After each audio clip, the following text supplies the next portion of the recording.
Broadcasting to you live from, you know what I did not do? I need to go to content on YouTube. I need to go to live.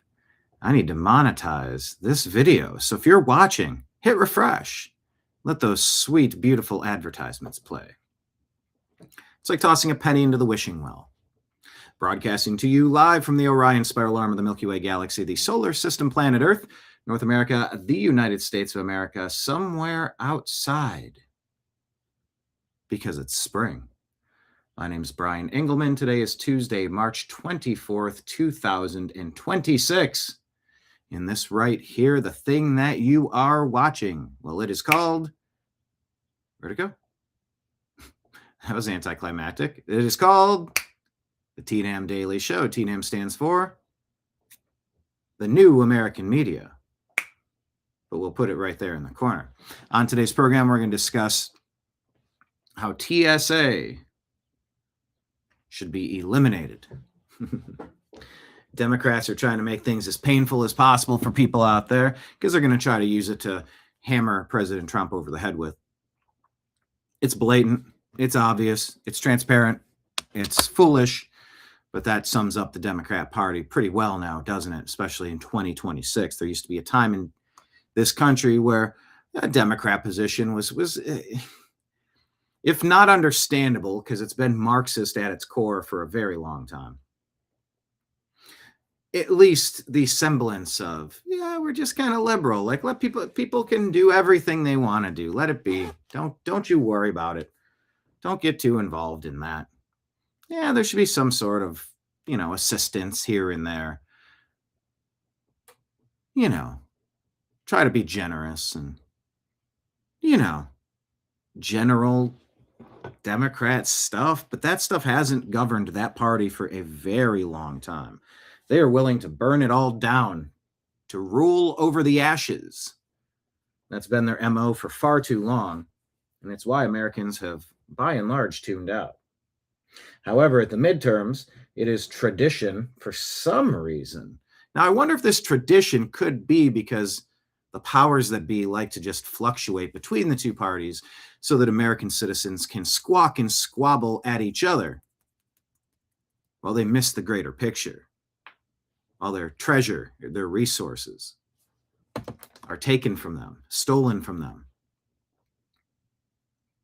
The Save America Act is designed to kind of sort things out a little bit, get a little bit of clarity in our voting process, especially on the heels of Joe Biden, 81 million totally legitimate votes.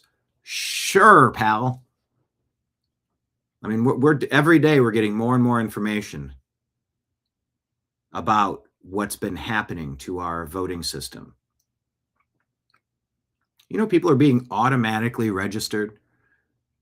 People that have no idea what's going on. Automatically registered.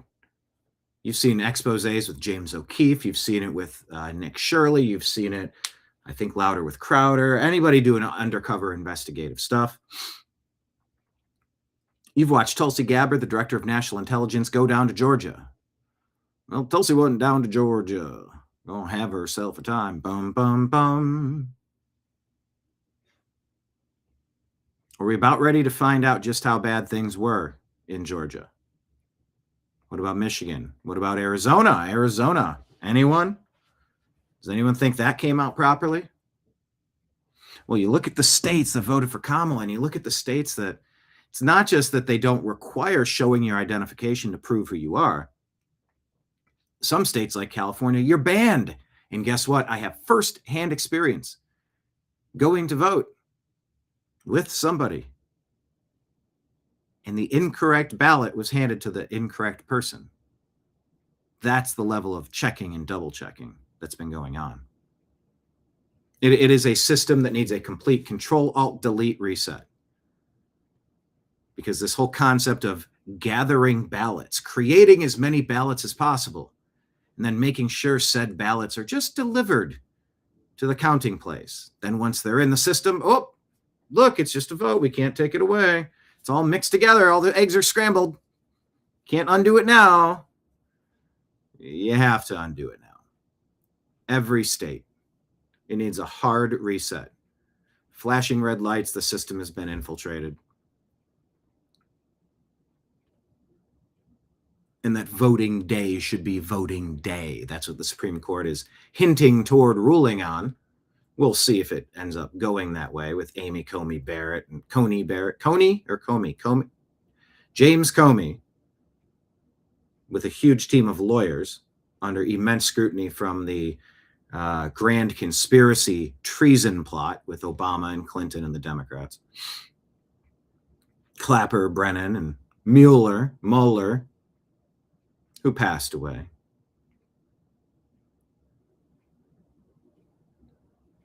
Are we ever going to see any justice?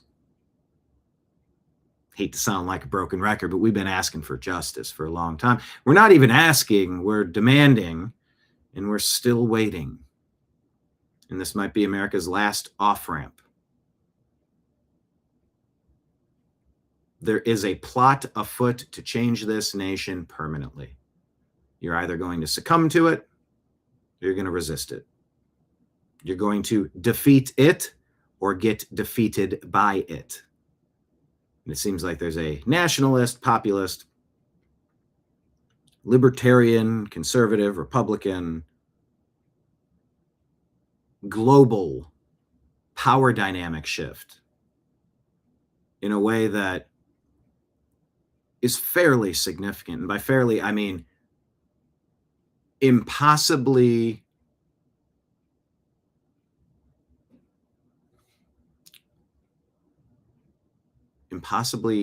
easy to explain, because it's intertwined, it's interconnected, and it's crucial to the survival of this nation, crucial to the survival of the human race. The bad guys have gotten a foothold into a lot of key areas for a long time, and it takes a while to undo that mess. It's a slow and painful process, very frustrating. And it seems like Republican leadership with John Thune in the Senate, I mean, either they're ineffective or they're in on it. So now are they going to go on vacation, or are they going to cancel vacation and pass the Save America Act? All you need is 51 votes. Democrats withholding funding. They're terrified that ICE are going to have people checking qualifications at the polling centers, as you should. And get rid of this mail-in voting crap. Yeah, fine. If there's people in remote areas, I'm even okay having a very above board process where there could be volunteers that could assist in that process.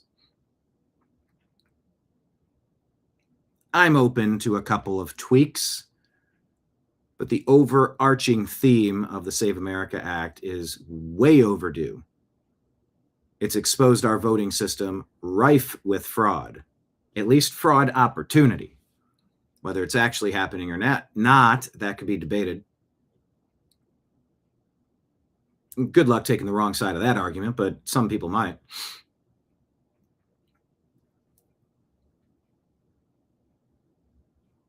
And now we get to find out what this government's actually made of. Are we going to be able to make further adjustments to further secure and strengthen the integrity of our voting system? Let the Democrats do a talking filibuster if you want. They're going to say some atrocious, weak, patently false arguments for why we shouldn't strengthen our vote integrity process. Let them, please. That'll be the best argument you could make in the midterms why you don't trust a Democrat.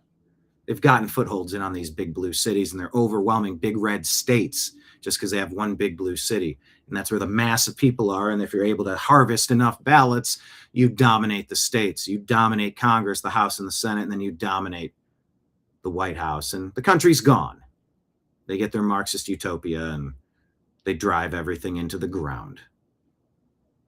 Just look at the track record. Look at history, historical context. You could disagree that that's how it's going to play out or that that's how it's played out, but that doesn't make it true.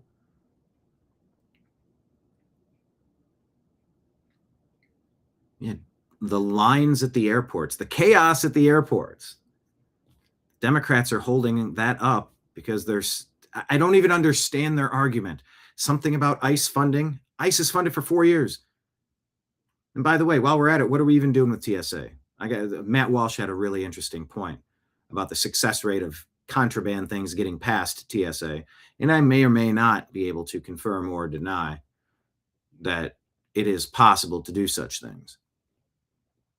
Should that process be privatized so that Democrats or Republicans in the future couldn't hold America hostage to score some political points, leaving people stranded at a time where we have an ongoing conflict in Iran, even though we've paused or temporarily suspended bombing campaigns or reevaluating pending further conversation?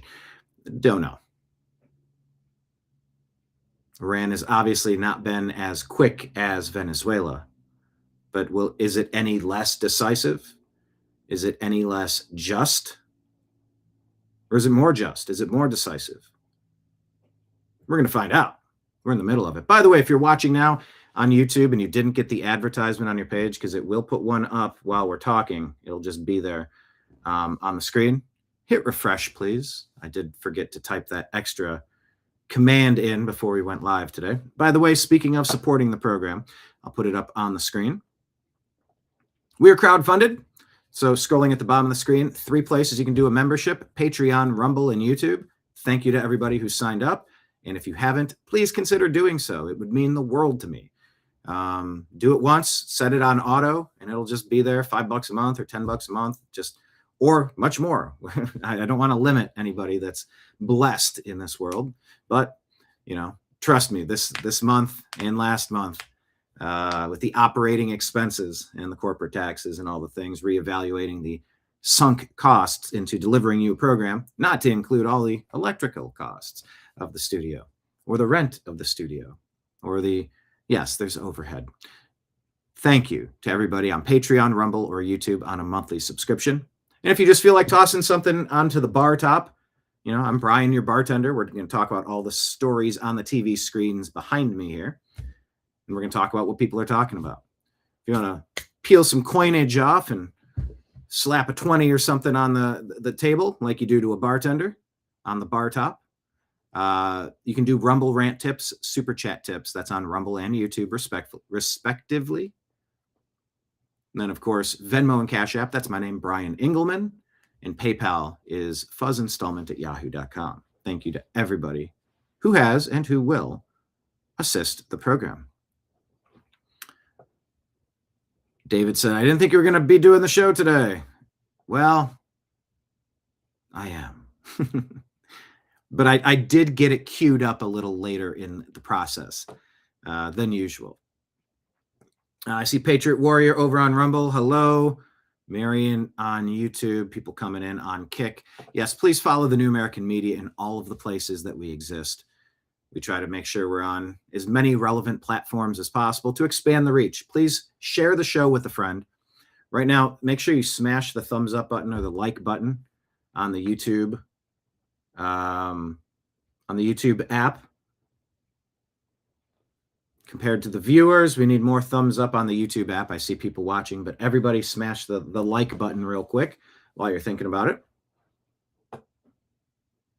Why does the bottom of the screen look like that?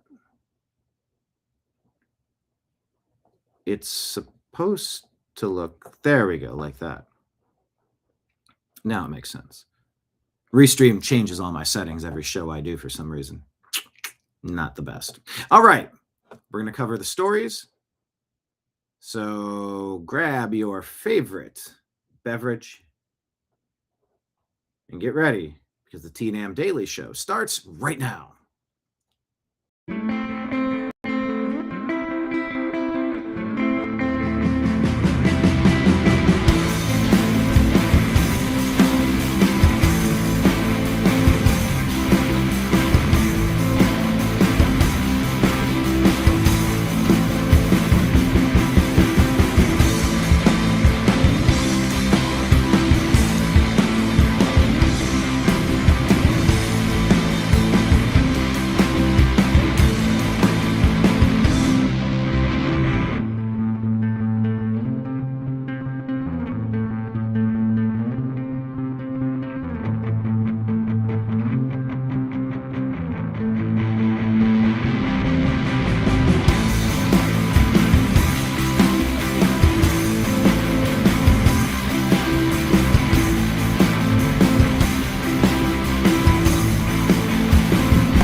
Your guide to the truth. TheNewAmericanMedia.com.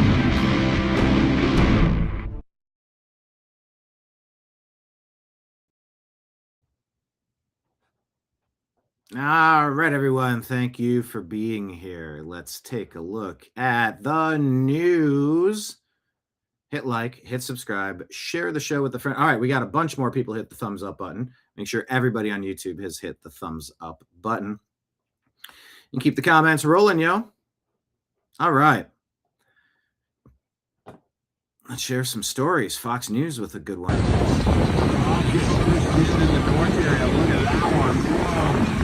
On the west side, now the TNAM of the California Supreme Court held a zero, hiding the mother and mother.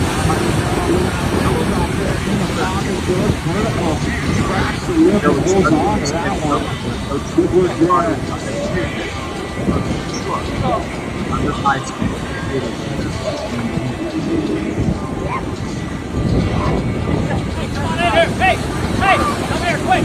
Quick, help!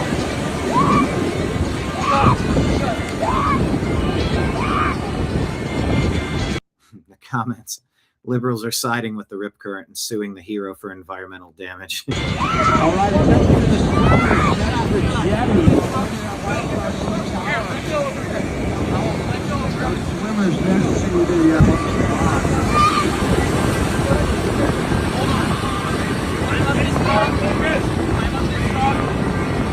Careful out there. Stay overnight.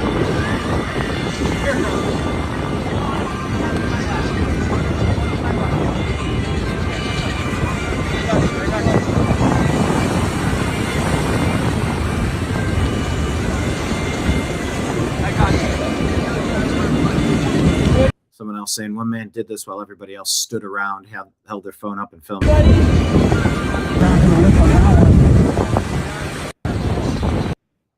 Well, there's your reminder.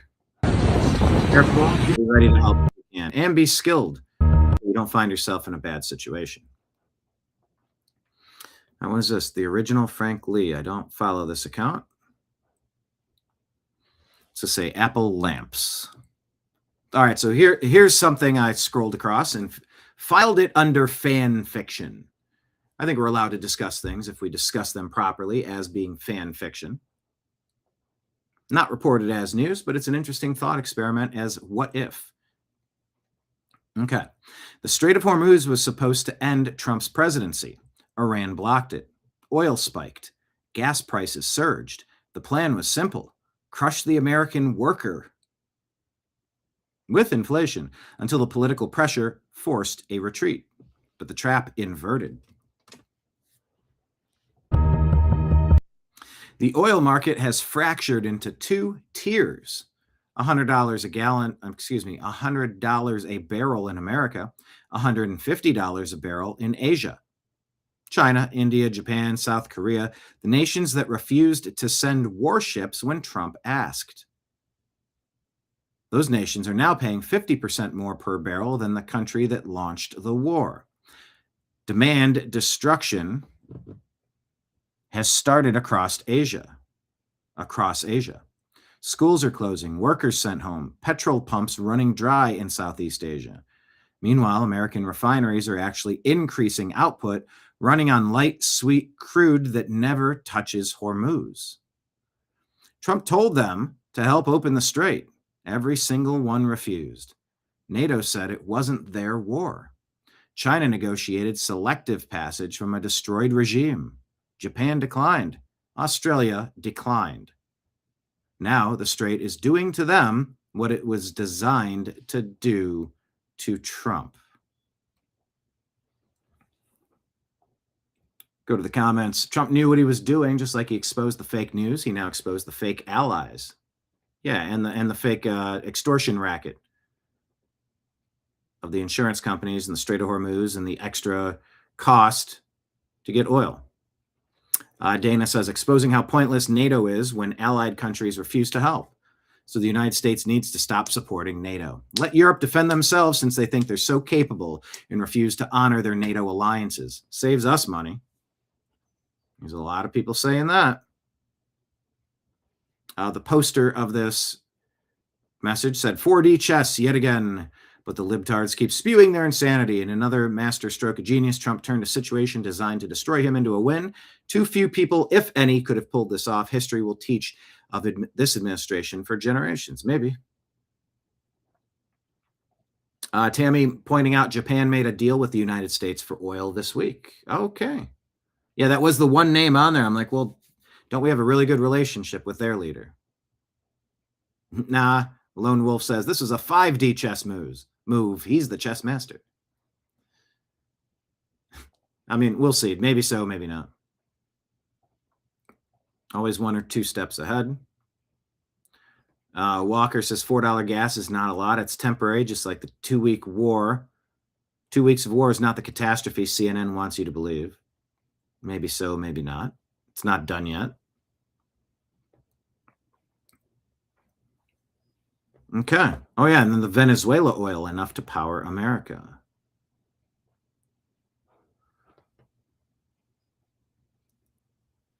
Yasmin says there's a huge difference between Trump and any other president. We Persians could see it, while many in the U.S. still fail to see. His rules are very different.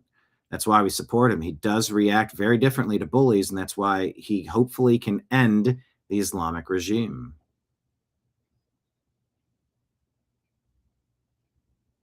Quit whining about the temporary high cost. Americans are so spoiled, says this person. We want instant gratification, and life doesn't work that way. This shows the failure of the school system for not studying economics instead of how to recognize if you're a man or a woman.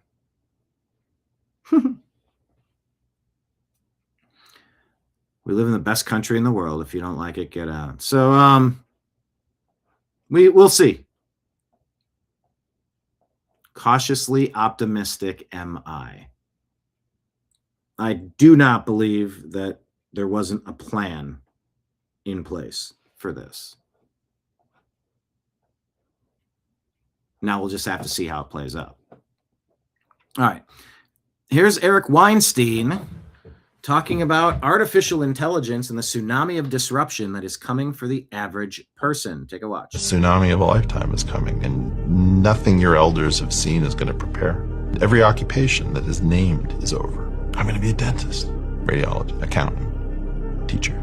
These are all over. More or less, we're LLMs. More or less, we don't do a single intelligent thing all day long. And the reason that they're able to mimic us is because we don't realize that intelligence is a last resort for us. Everything that we know how to do through education creates repetitive behaviors. We don't know how to educate for creativity and genius. We know how to educate for doing higher level things. So radiology is a great example. Radiologists are, some of the first in the crosshairs. I'm going to stare at some imaging and I'm going to say, I think that's a tumor. I think that's benign. And it's going to say, just give me all of these tokens. Like, well, they're x-rays, they're CAT scans. No, they're just tokens. At some point, the AI just looks at the human and says, you're just holding me back. To the average person, I would say, get your board in the water and prepare to paddle like all get out. The tsunami of a lifetime is coming, and nothing your elders. The tsunami of a lifetime, paddle like all get out. Is that to go deeper into it so that you avoid the crash? Trying to ride the wave of the technology?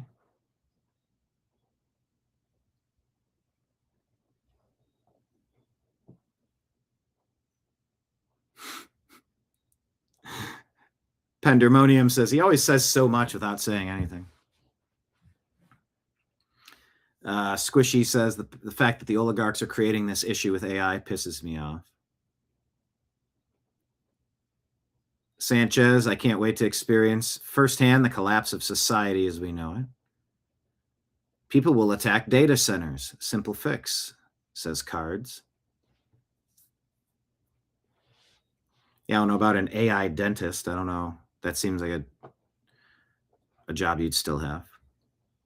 But AI is here. It's your personal assistant, and The it's tsunami of more. So get ready. All right, what in the heck? Charlie Kirk's mentor. Here's a Toria Brooke post. Charlie Kirk's mentor, conservative activist Jeff Webb, dies while falling during pickleball. Webb was present at the White House when Kirk was posthumously awarded his Presidential Medal of Freedom. Following Kirk's assassination, Webb said, "We lost a future president."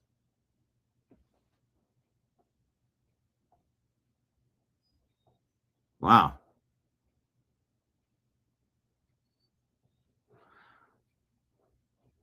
What?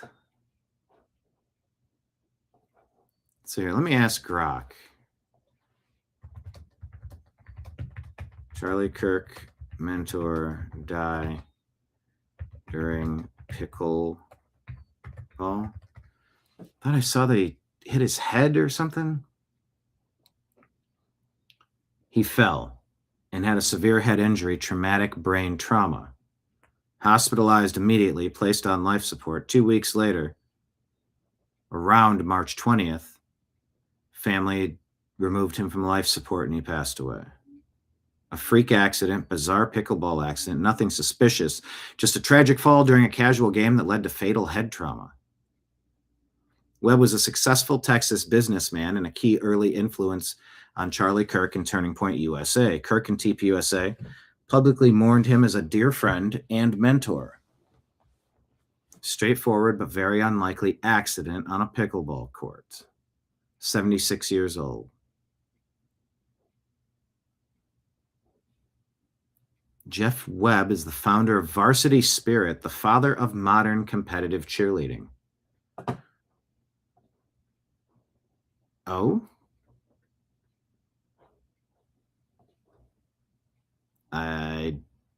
Okay.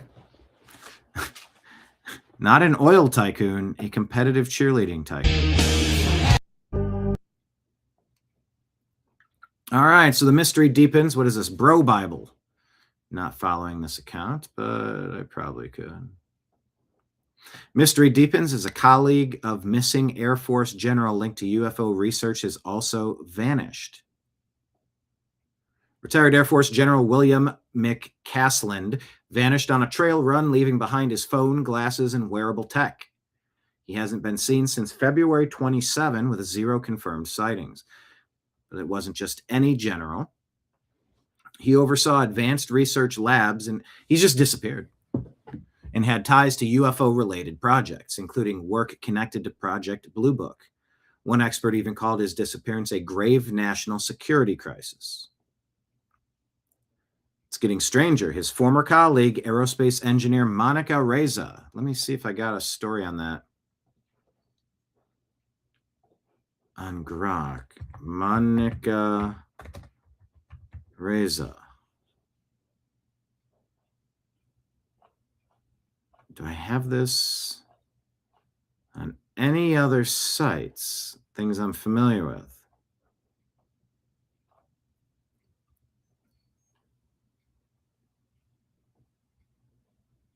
Claims.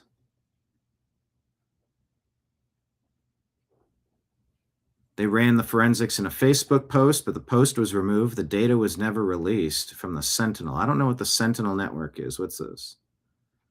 Independent OSINT investigation into 3i Atlas, U.S. Defense Aerospace, UFO, UAP, alien. Interesting.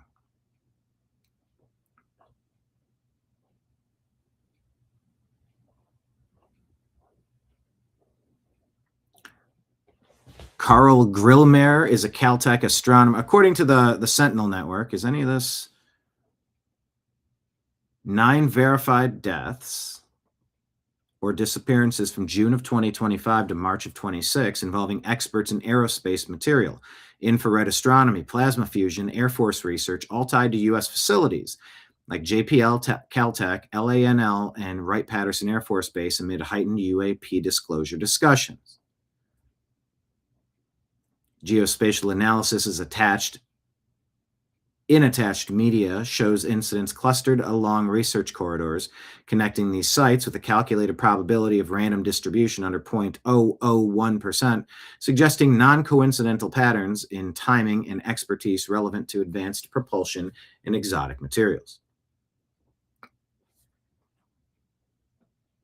not alleging specific foul play. But Carl Grill, here, let me share this instead. Can you see this? Digging into this story. This is weird, is it not? Carl Grillmeyer, Caltech astronomer, shot on his porch. Killer's charges dismissed 11 days before. Before what? Before he was shot? Killer's charges. Days before. Well, he couldn't have charges for the killing 11 days before he did the killing.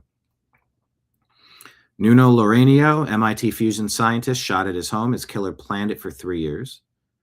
Jamie Pritchard, First Lieutenant Jamie Gustitis. All three worked at Wright-Patterson. All three dead in one night. AFOSI investigating. No motive. What? Melissa Casillas, Los Alamos National Lab, badged into a nuclear weapons facility, wiped her government phone, walked into the wilderness 4 days after Reza. Okay, wait a minute now. These could be people deciding to do something intentionally to disappear. I was only thinking foul play. What if they're aware of something that's coming that they want to be a part of, but not in the way they would be if they stuck around? What if something's coming that they want to get out of the way of and not be around when it does? Like Atlas Shrugged. Now, but these three were all dead in one night. This person shot, this person shot. 9 names, 1 institution, 9 months. So 4 days after Reza disappeared, she walked into a nuclear weapons facility, according to the Sentinel report. I'm not familiar with this site. How reliable is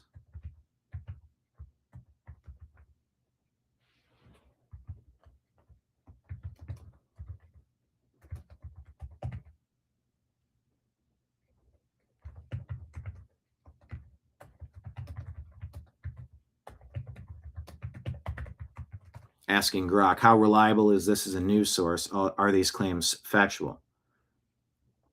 It's not traditional or mainstream. Well, that's fine. Open Source Intelligence, OSINT, Open Source Intelligence account in Substack. Okay. It's not on major media reliability rating sites. Crowdsource investigation, soliciting tips from readers, builds narratives around public records, news clips, geospatial mapping. Partially factual on individual incidents, but the overarching narrative and implications are not independently verified as factual and lean heavily into speculation. Okay, well, I've been pretty clear about that. Wouldn't steer you otherwise. Monica Reza, aerospace materials rocket propulsion expert with NASA ties, reported missing June 25 while hiking. Her phone was reportedly wiped or had anomalies. Her phone was wiped too, just like Melissa Casillas. They say she wiped her phone, walked into the wilderness 4 days after Reza. That is weird. At Los Alamos. Local searches and family statements exist about this.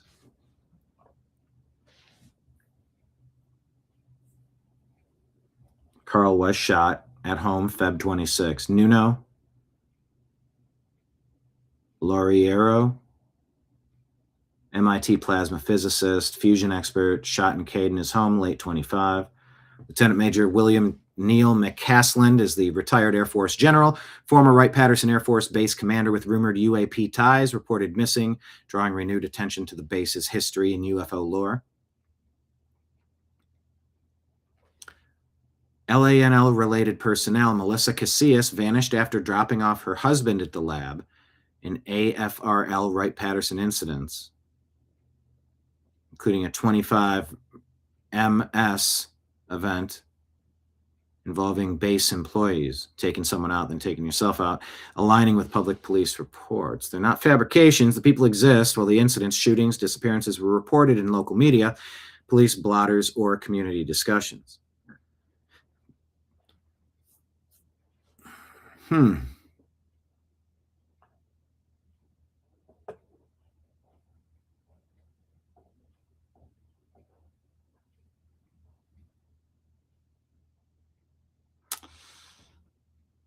All right. Well, I was hoping to find a little bit more on this story. Monica Reyes' cell phone data was obtained. It's never been released. LASD said they ran cell phone forensics on the missing Mandalay inventor. The post was removed. The data never shared. When someone asked if Subject A disabled the phone, the Facebook group was gone. And of course, let's just refresh you on the main story that we're talking about here. General McCaslin oversaw a highly classified program linked to UFO research, and many are wondering if that secretive work past and researching UFOs could have made him a target somehow. Even if you're a UFO skeptic, it's hard not to be curious about another strange aspect of this case. A former colleague of General McCaslin's, who also disappeared, also under strange circumstances last summer.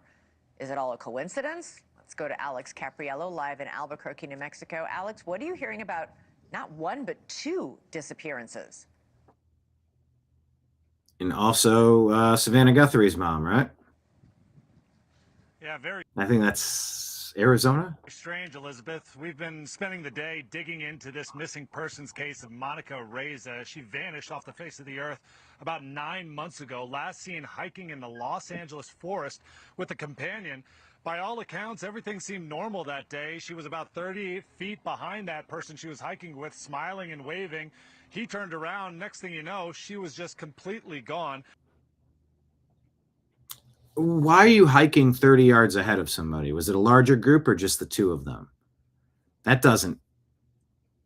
gives me more questions than answers. Rescue teams spent days looking for her, but actually never recovered her body. But what's so interesting about this story, Elizabeth, is that she is essentially connected with General McCaslin right here in New Mexico. She's an aerospace engineer, and she developed a special metal that was used in rockets. It was a project that the U.S. government funded and something that was overseen by the general. And now, all within less than 1 year, both of them have essentially vanished off the face of the earth. We don't know whether or not these missing persons cases are connected at this point. But I did tip off the Bernalillo County Sheriff's Department about it, asked if this was a lead that they were investigating, and we're still waiting to hear back. Okay. He led a top secret space weapons program tied to advanced aerospace technology, and then he's gone. Could these people have been kidnapped by Iranians, Russians, Palestinians, Israelis, Venezuelans?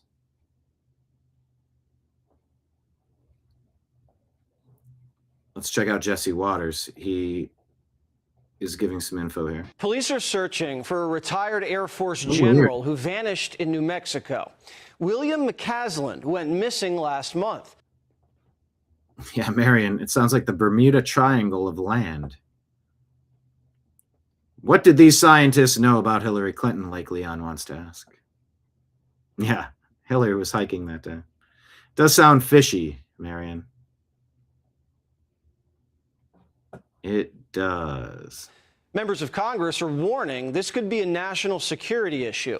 The general was involved with the Pentagon's most advanced aerospace research. He oversaw a classified space weapons program. McCaslin was in charge of the air. Space weapons, people. This is the future of warfare. Could he have been targeted, taken out, kidnapped? Air Force Research Lab at a base in Ohio. Could several people have gone AWOL as double agents?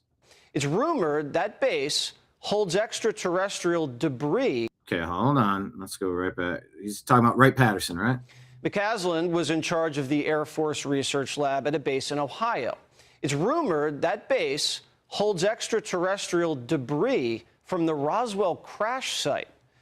The general was tied in with the UFO community. A source told the New York Post the general was a gatekeeper for anything UFO related in the Air Force. Oh, my God. He retired. The gatekeeper. That is a that is huge. Fired due to mental fog. Retired due to mental fog. But investigators say he's still highly intelligent and capable. McCaslin was an avid hiker. His wife last saw him leaving with a backpack and a .38 revolver. No phone, no glasses. It sounds like he was maybe taking himself out. Hiker. His wife last saw him leaving with a backpack and a .38 revolver. No phone, no glasses. He disappeared 6 days right after Trump announced he was releasing the UFO files. And he's not the only one. 8 months before the general vanished, a rocket scientist who worked under him years ago also went missing. She was hiking in California with 2 other people. They saw her smiling and waving 30 feet behind them. When they turned back again, she was gone, vanished in plain sight. All right, a little bit more detail. Let's rewind that. I want to hear that one more time. 2 other people. Just a little bit more. She was hiking in California with 2 other people. They saw her smiling and waving 30 feet behind them. When they turned back again, she was gone, vanished in plain sight. They searched for days and couldn't find any trace of her. This is a very, very strange situation. And 11 days before the general disappeared, another scientist was shot dead on his porch. Carl Grillmar was known for discovering signs of water on a distant planet. He was gunned down in California. Freddie Snyder was later charged with his murder. He has a rap sheet, but was let out of jail by a Newsom-appointed judge weeks before he allegedly killed the scientist. We still don't know his motive. And you wonder how many people that are let out of jail end up on Democrat deep state payroll doing hits.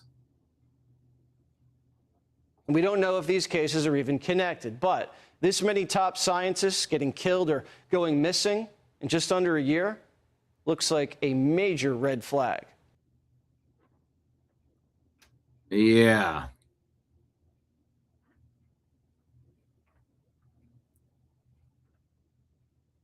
What the heck is going on? So I'm going to keep that story in the news. Okay. Weird. We got dots to connect, I think. We'll go back here. Yeah, last seen just 30 feet behind a companion, disappeared without a trace, continues Bro Bible. News Nation reporter Alex Capariello says, we don't know whether or not these missing persons cases are connected at this point, but I did tip off the Bernalillo County Sheriff's Department about it, asked if this was a lead that they were investigating, and we're still waiting to hear back. Super sketchy button.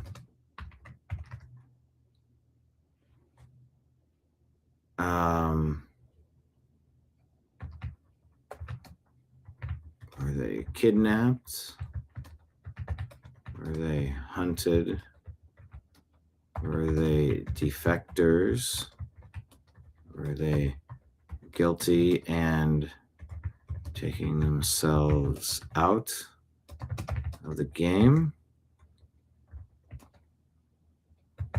Are they going full Atlas Shrugged and taking off to go somewhere safe? So many questions. All right. This is one of the more interesting stories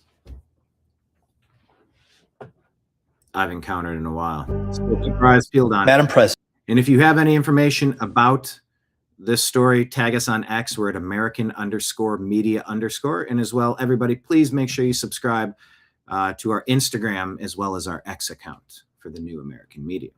All right, let's keep it going here. This is Democrats claiming they support voter ID, but then when a bill is suggested that only includes voter ID, well, you know how this is going to go. Madam President, showing a photo. ID is common sense. The American people support it by an 80-20 margin. Yes. And as I've been saying for more than a decade and a half, it is possible to make it both easy to vote and hard to cheat, and we should make that a national standard with a photo ID law that is easy to implement and is proven effective. Passing voter ID requirements is common sense, and passing this provision that I offer tonight, that's part of the Save America Act, is right for election integrity, and it's the right thing to do for voter confidence, and I urge a yes vote. I want to thank my friend and distinguished colleague, the senator from Ohio, for his observations, for his insights on this. This is one of many true talents we have in the Senate. He's particularly well qualified in this area, given his experience in the state of Ohio with mastering the election laws of that state and the federal election laws that overlap with state election laws. I'm not sure there's anyone in the Senate currently or who has ever served here who has a greater knowledge of these laws and the way that they intersect. For the same reasons articulated by the senator from Ohio, I think this is an exceptionally good idea.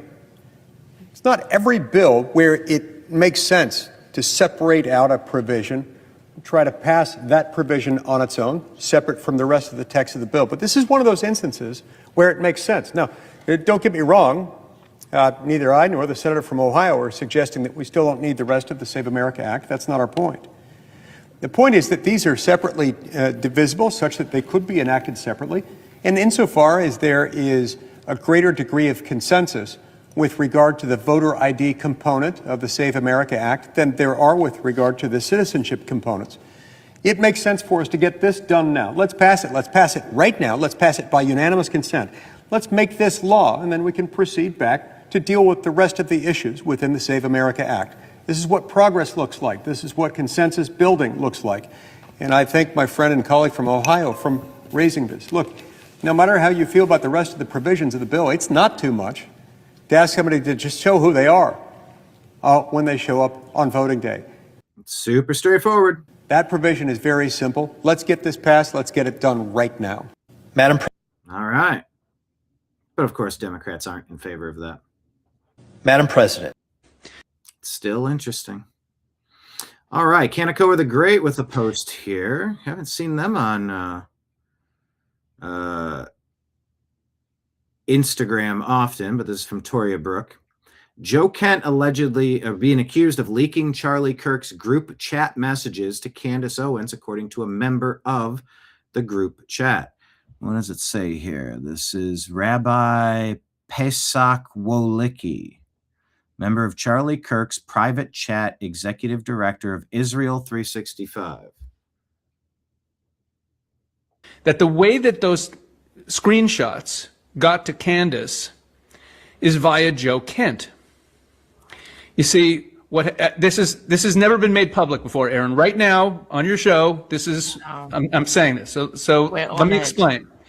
Andrew Colvett, who's was Charlie's number 2 guy, who now hosts the show. Andrew was in the chat group as well. He was one of the 9 people in the group, and he admitted at first.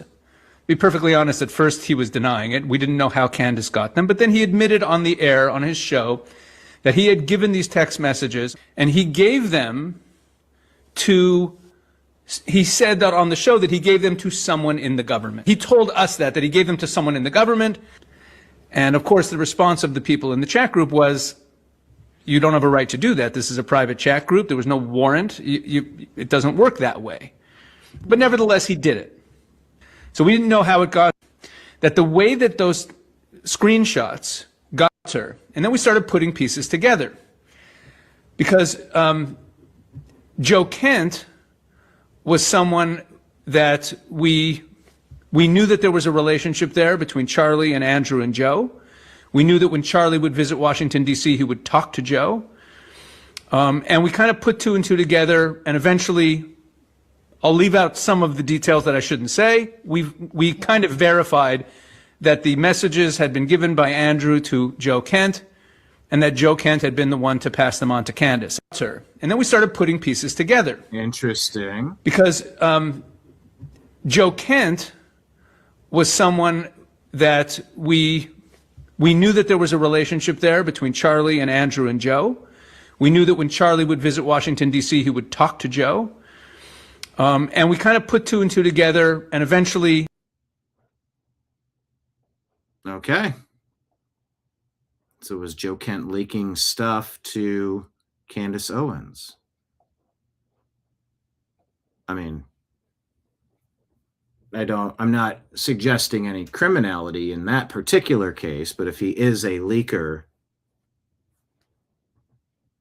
that's something. We shall see.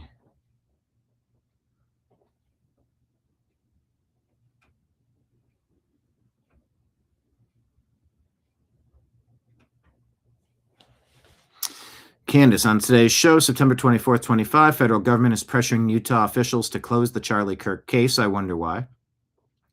Somebody leaked to me the digital footprint of Thomas Crooks, the 20-year-old who tried to take out Trump.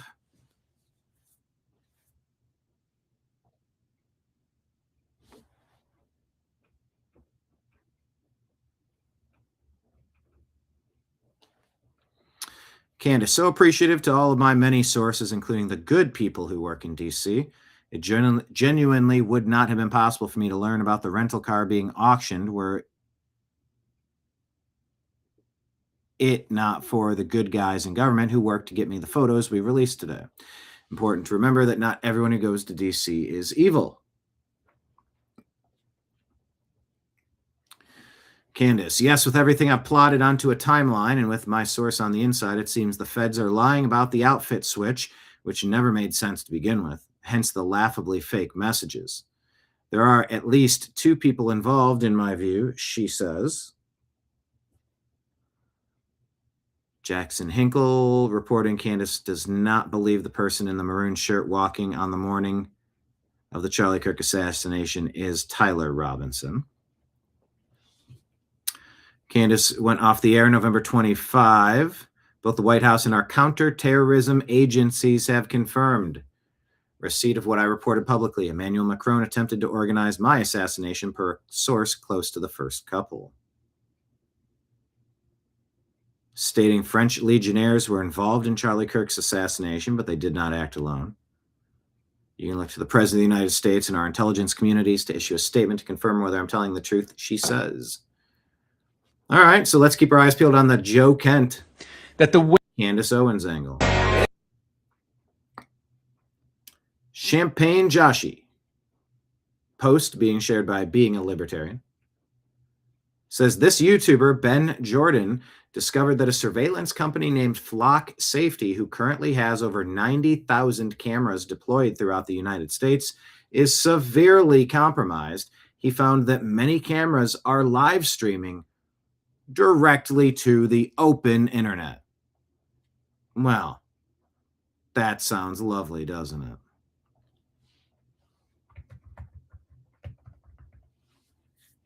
That's just fantastic.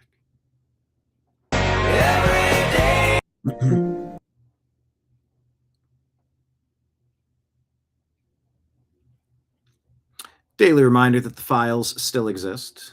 Who's this? She likes them belt fed. Not following, but I will. What raw dogging reality feels like right now. Cigarette in one hand and a sword in the other. Raw dogging reality. Taki says, somebody explain to me why only a handful of people seem to understand how corrupt everything really is. A king who still cared says, MK Ultra was a complete and total success. That's fine. When monsters are real, monster slayers are necessary, is her claim.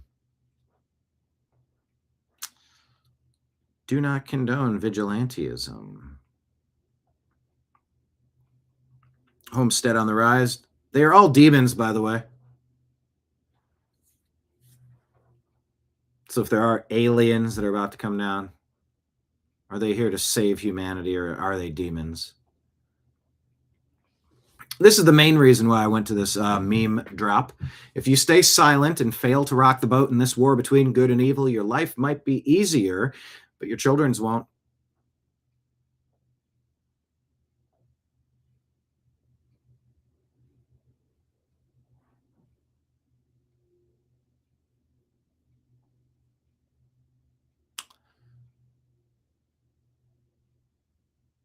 All right. Most people, Red Pillbot says most people are far too stupid to be free. Freedom is something you have to fight for and constantly educate yourself about. But most would rather be lazy, follow orders, believe the TV set, than persecute you for trying to help them see the light. Oh God, that feels way too reality. Way too real. Way too much like reality. Oof.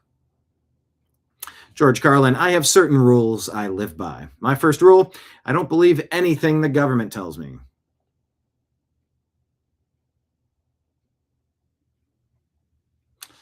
The millionaires who F kids told me the shot was safe, says the NPC. Here's a visual representation of the new American media's TNAM Daily Show, throwing you down rabbit holes that you're not ready for. I do not discuss every single story, but I'll point you in the right direction sometimes. It's up to you to keep looking.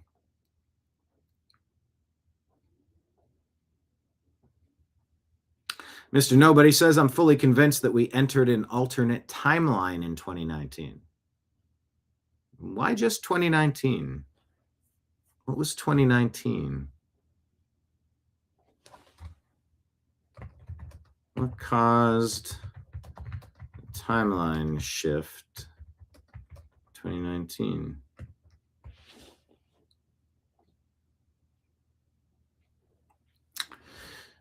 Joel Brown says, next time you're wondering if it's worth speaking up and sharing truth in fear of losing followers, just remember that real, loyal, community-driven people respect courage more than anything in a world full of lies. The world's on fire right now, but here's me just tending to my silly little meme garden until the lights go out for good. Well, it's honest work.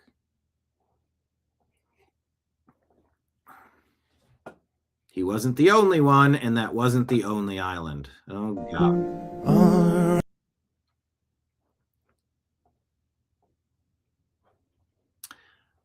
300 Guns gave us a reminder. Don't forget that the people who are against voter ID wanted you to have to show vaccine papers to exist as a free-range human.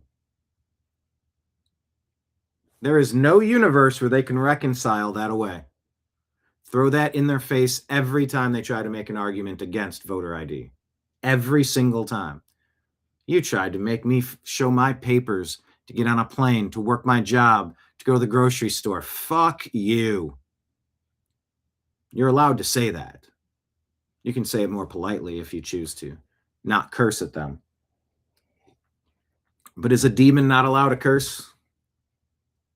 Is it not okay to call things out? A lot of people had a problem with President Trump, and maybe not so much what he said, but it's how he said it about Robert Mueller. If you don't have something nice to say, don't say anything at all. I've heard that, and I respect that opinion. I get it. Also, these are very, very bad people doing very, very bad things to ruin the lives of very, very good people. I'm going to grant a little bit of leeway in letting some of that frustration out verbally. But yeah. Reminder, the people who are against voter ID today wanted you to show vaccine papers. So you miss me with that nonsense. Yeah, much had been made. CIA Director John Ratcliffe talking about Iran. Yeah, much had been made by some about a fatwa against the development of nuclear weapons. Notwithstanding the fatwa, what we know, and the intelligence community is in agreement on this, is that Iran possesses at least 440 kilograms of uranium enriched to weapons grade 60%, which doesn't have a civilian use. The only use for that would be the development of nuclear weapons. Yeah, much had been made by some about a fatwa against. No civilian use.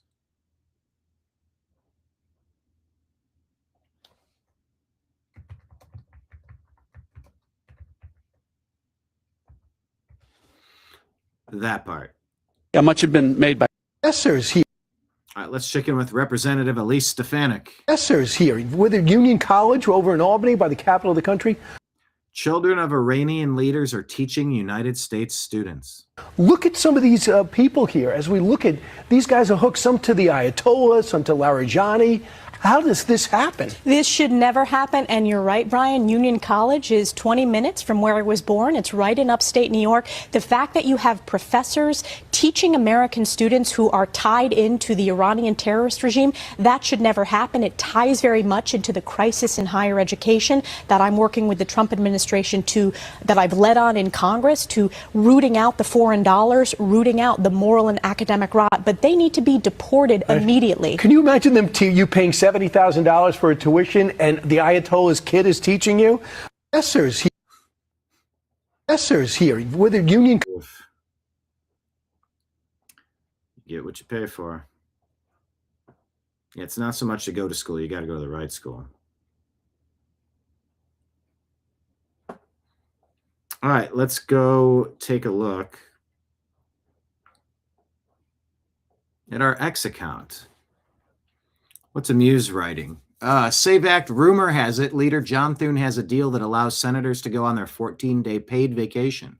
It would restore funding for the TSA in exchange for stripping out ICE enforcement funding from the DHS bill. Why is that a deal you're willing to make? That's insane. The deal kills the Save America Act and gives states money if they implement voter ID, but removes any requirement to check that voters are citizens. The good news is that their vacation has been saved. Oh, that better not be true.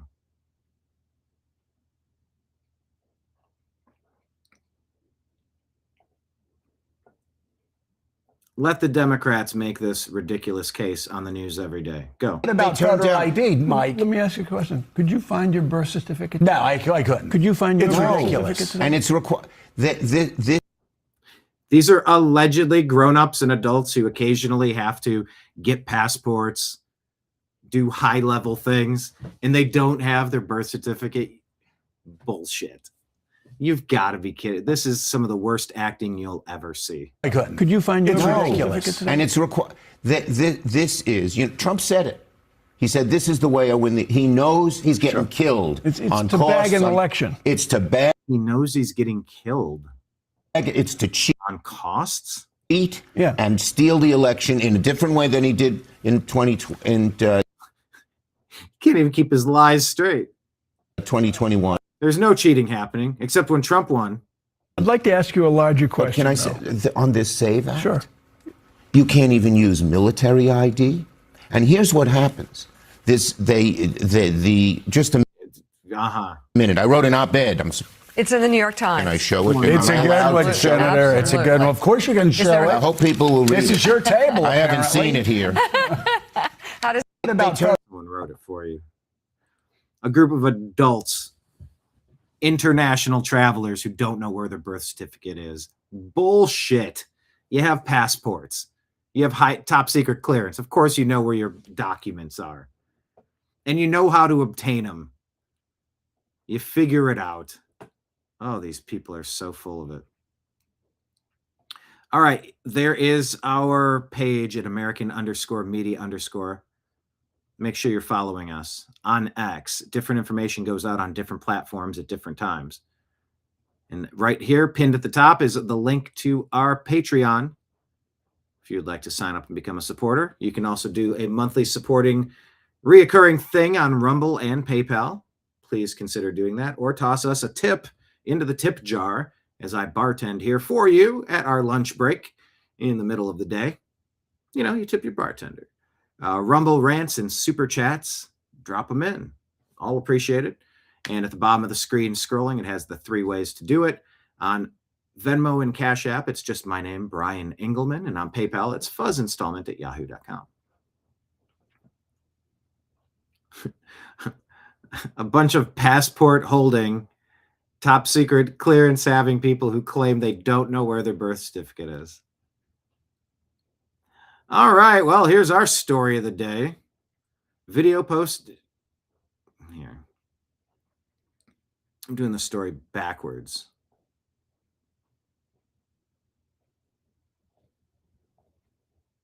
Oh, is it? Wait. Weber, and I'm a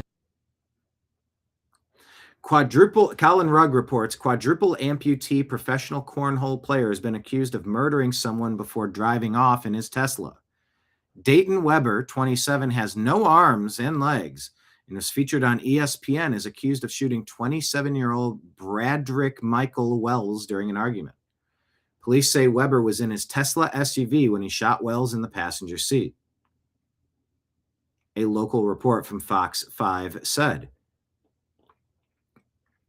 He then pulled over and asked two backseat passengers to help pull Wells out of the car. They refused and got out of the car before calling the police. Weber then allegedly drove off with Wells's body in the car. Unclear how Weber was able to fire a weapon, considering he doesn't have fingers. It's early in the investigation, but there's no evidence to suggest anyone else was involved in the shooting and that he acted alone, said Diane Richardson, Charles County Sheriff's Office. Weber faces first and second degree murder charges. What? I would play this, but I don't want ESPN to. I feel like is to inspire other people. So it's playing cornhole. Let me make it bigger. Just by me doing my daily. And that's how you play cornhole. And this is the person that offed somebody, apparently.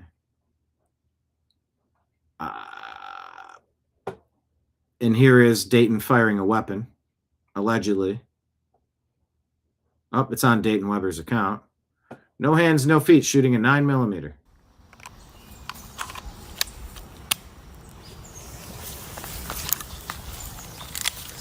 Let me get you a strong.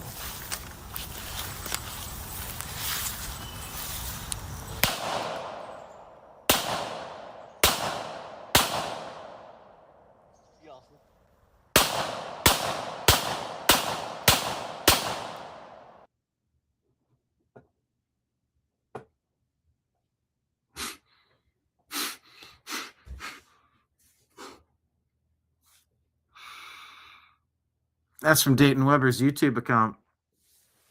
That wasn't a live video. That wasn't a post. That was on the YouTube Shorts.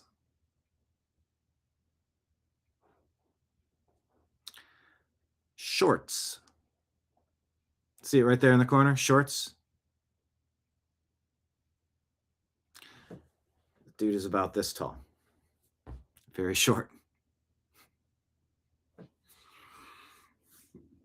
Why did the universe give me this story today?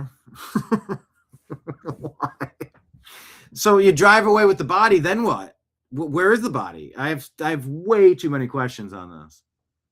It's literally called YouTube Shorts. That's just mean. I know, it reads like a Babylon Bee headline. Quadruple amputee professional cornhole player accused of murdering someone before driving off in his Tesla.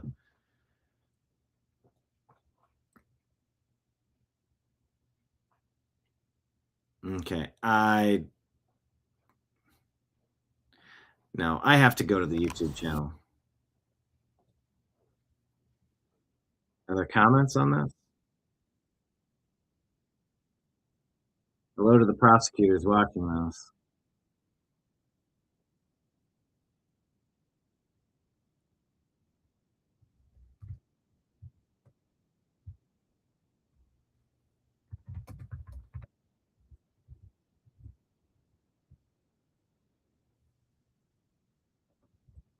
We're all here for the same reason. Thanks for the explanation. Also, why did YouTube have to host this video in the shorts section? Isn't that a little too on the nose for this story? Goodness.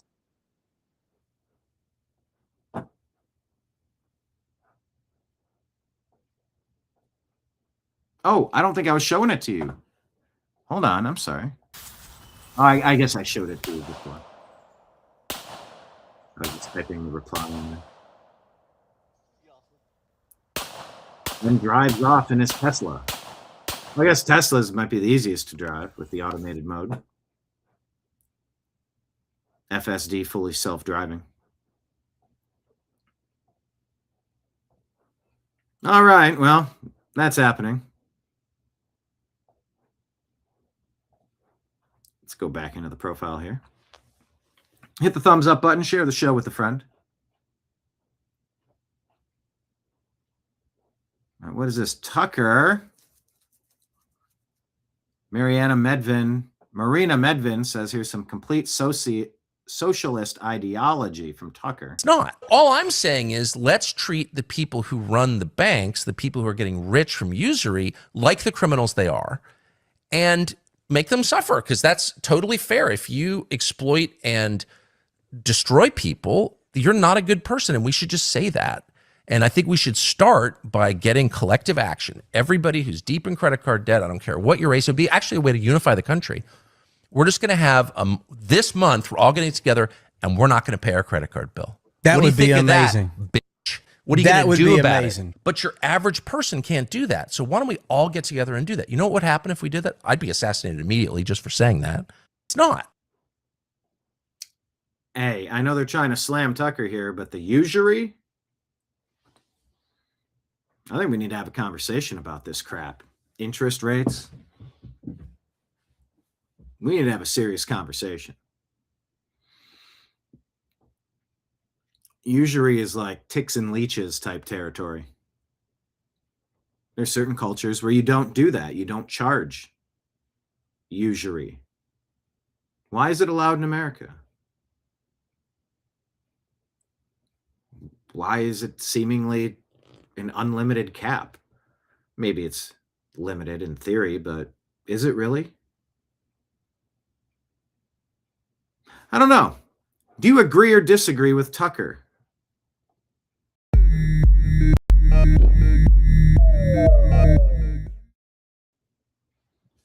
Nobody can provide me a good reason why a person's personal home shouldn't be a 1% interest rate just to cover incidental costs, maybe some filings and generating some financial data reports and processing the transactions. It's all pretty much automated at this point anyway, right?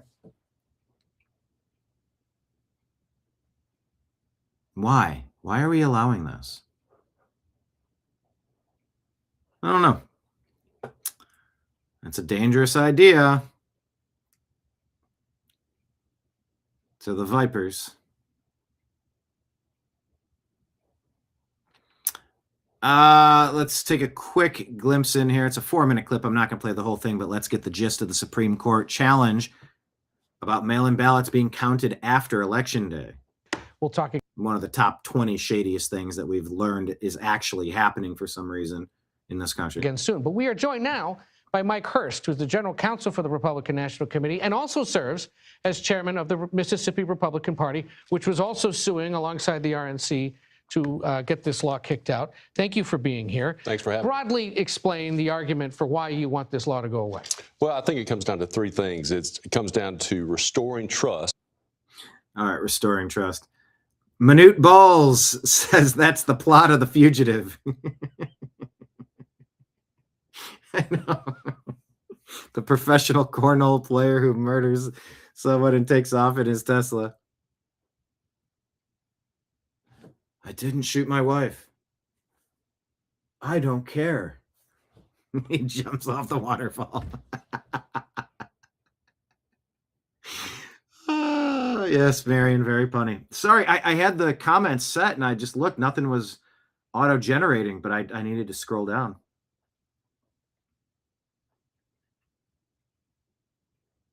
Like Leon said, Candace needs to testify on her sources and leakers. Our sources are protected as journalists. I wouldn't want that treatment for me. But if this Joe Kent guy was leaking to her, was he leaking to other people, and was he leaking other stuff? Of course, David is on board with what we say on this show Monday through Friday. This has gone on much too long. It's time to shut it all down. I concur. I know we did need a good laugh, but why did YouTube have to put that in its shorts section? A little too on the nose. All right, back to the SAVE Act about voting day, not voting week, not voting month. In our electoral system, providing confidence to voters that their vote's going to count. And then finally, giving finality and certainty to people that the election is complete and that the ballot box is secure. And I think that's the point in doing this. As Jessica said, yes, the Constitution gives states the ability to regulate elections, but the Constitution also says that Congress has the ultimate word in saying what that is. And here, for 180 years, Ed, Congress has said Election Day in federal elections means Election Day, not a grace period, not election period, not election week, not election month. Election Day means Election Day. But what it says is what it says. Election Day is that first Tuesday of November. That's right. Why not just push Congress to pass a law that more explicitly lays this out? How many times do we have to ask Congress to pass laws? They've passed a law. It says Election Day. Well, they didn't pass it. It was in the Constitution. That's No, they passed the law that says Election Day is Election Day in 1845. Then they came back in 1872 and said Election Day, again, is Election Day. Now, states have done different things over the years, but for 180 years and then reaffirmed 150 years ago, Congress said, hey, guys, Election Day means Election Day. You know there's somebody out there watching going, wait a second, this guy's a Republican lawyer working for a state Republican party and the Republican National Committee, and I thought Republicans were the party of states' rights and that this kind of stuff was supposed to be left to the states. Yep. What's your beef with this part of letting a state figure things out? I'm the party of constitutionalism, and the Constitution says what it says. It says the states absolutely can regulate this, but it also says Congress has the ultimate say. And at the end of the day, whether you're states' rights or not, we should all be hoping that our justices interpret the Constitution as it is written. You sat through this argument today. I did. She says 432. What do you think? It's 432.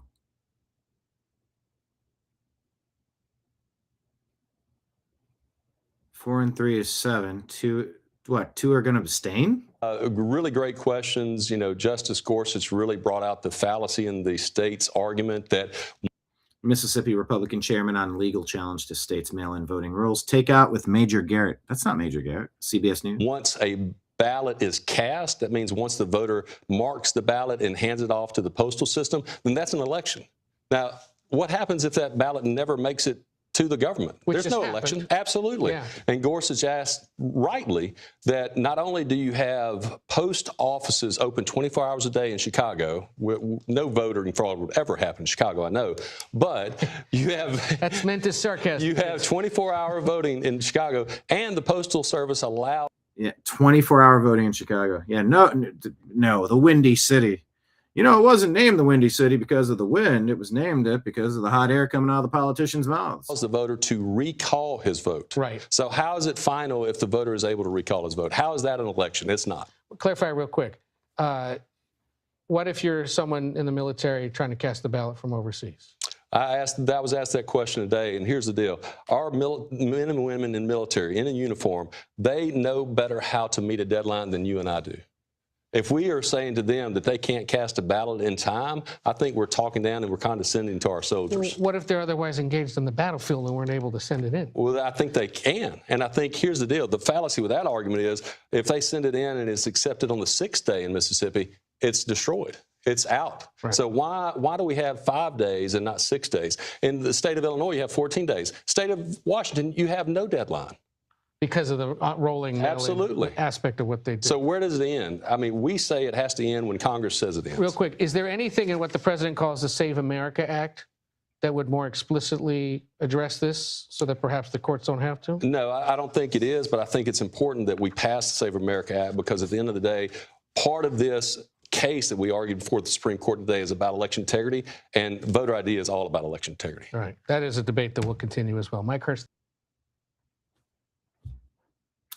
I mean, the debate's settled. There's really nothing to argue on the other side. You're either for election integrity or you're trying to pull off a cheat job. We'll talk again soon. But we are joined now. Let's play. All right. Daniel Horowitz says the girl boss in charge of protecting Trump and Butler. Remember this lady couldn't holster the firearm and all that stuff. Just got busted for marrying another woman who is an illegal from Brazil. And she's still a federal agent. Says Real Clear Politics. Okay. All right. There you have it. If you've married an illegal alien, you're compromised. You shouldn't be in this position. You're violating a major tenet of the sovereignty of the United States of America. That is not good.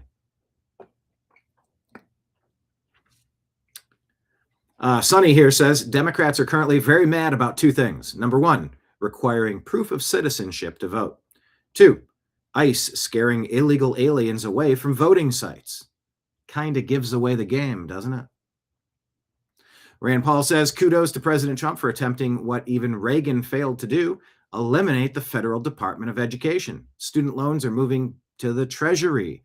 And an expert says that the Education Department shutdown could be closer. DOE took the largest step closer to shutting down. People are saying you should do that with TSA. Vince Langman points out Barack Obama, I promised Obamacare would save the average family in America $2,500 a year. Instead, healthcare costs increased by 92% since it was passed, while median family income increased by about 13%. This is considered by most Democrats as Obama's greatest accomplishment. And I'd like you to, it's a pretty big effing deal. That's what Joe told me. Yeah, and it's a mess. I lost my doctor. I lost my plan. The plan price doubled, ruined healthcare. Representative Rashida Tlaib, reportedly a member for over 6 years of a private Facebook group where participants share posts praising Hamas and justifying the October 7 massacre, according to investigative reporting. The hidden group Palestinian American Congress allegedly included content glorifying the attackers in denying or minimizing violence against Israeli civilians, raising new scrutiny over political associations and online networks tied to extremist narratives. That is from Mossad Commentary, which is, hold on, there's 1 million followers on this account. It's obviously an account that is a supporter of a particular team in active warfare against the other team. But that doesn't necessarily make the accusation untrue. Pinkies up, chat.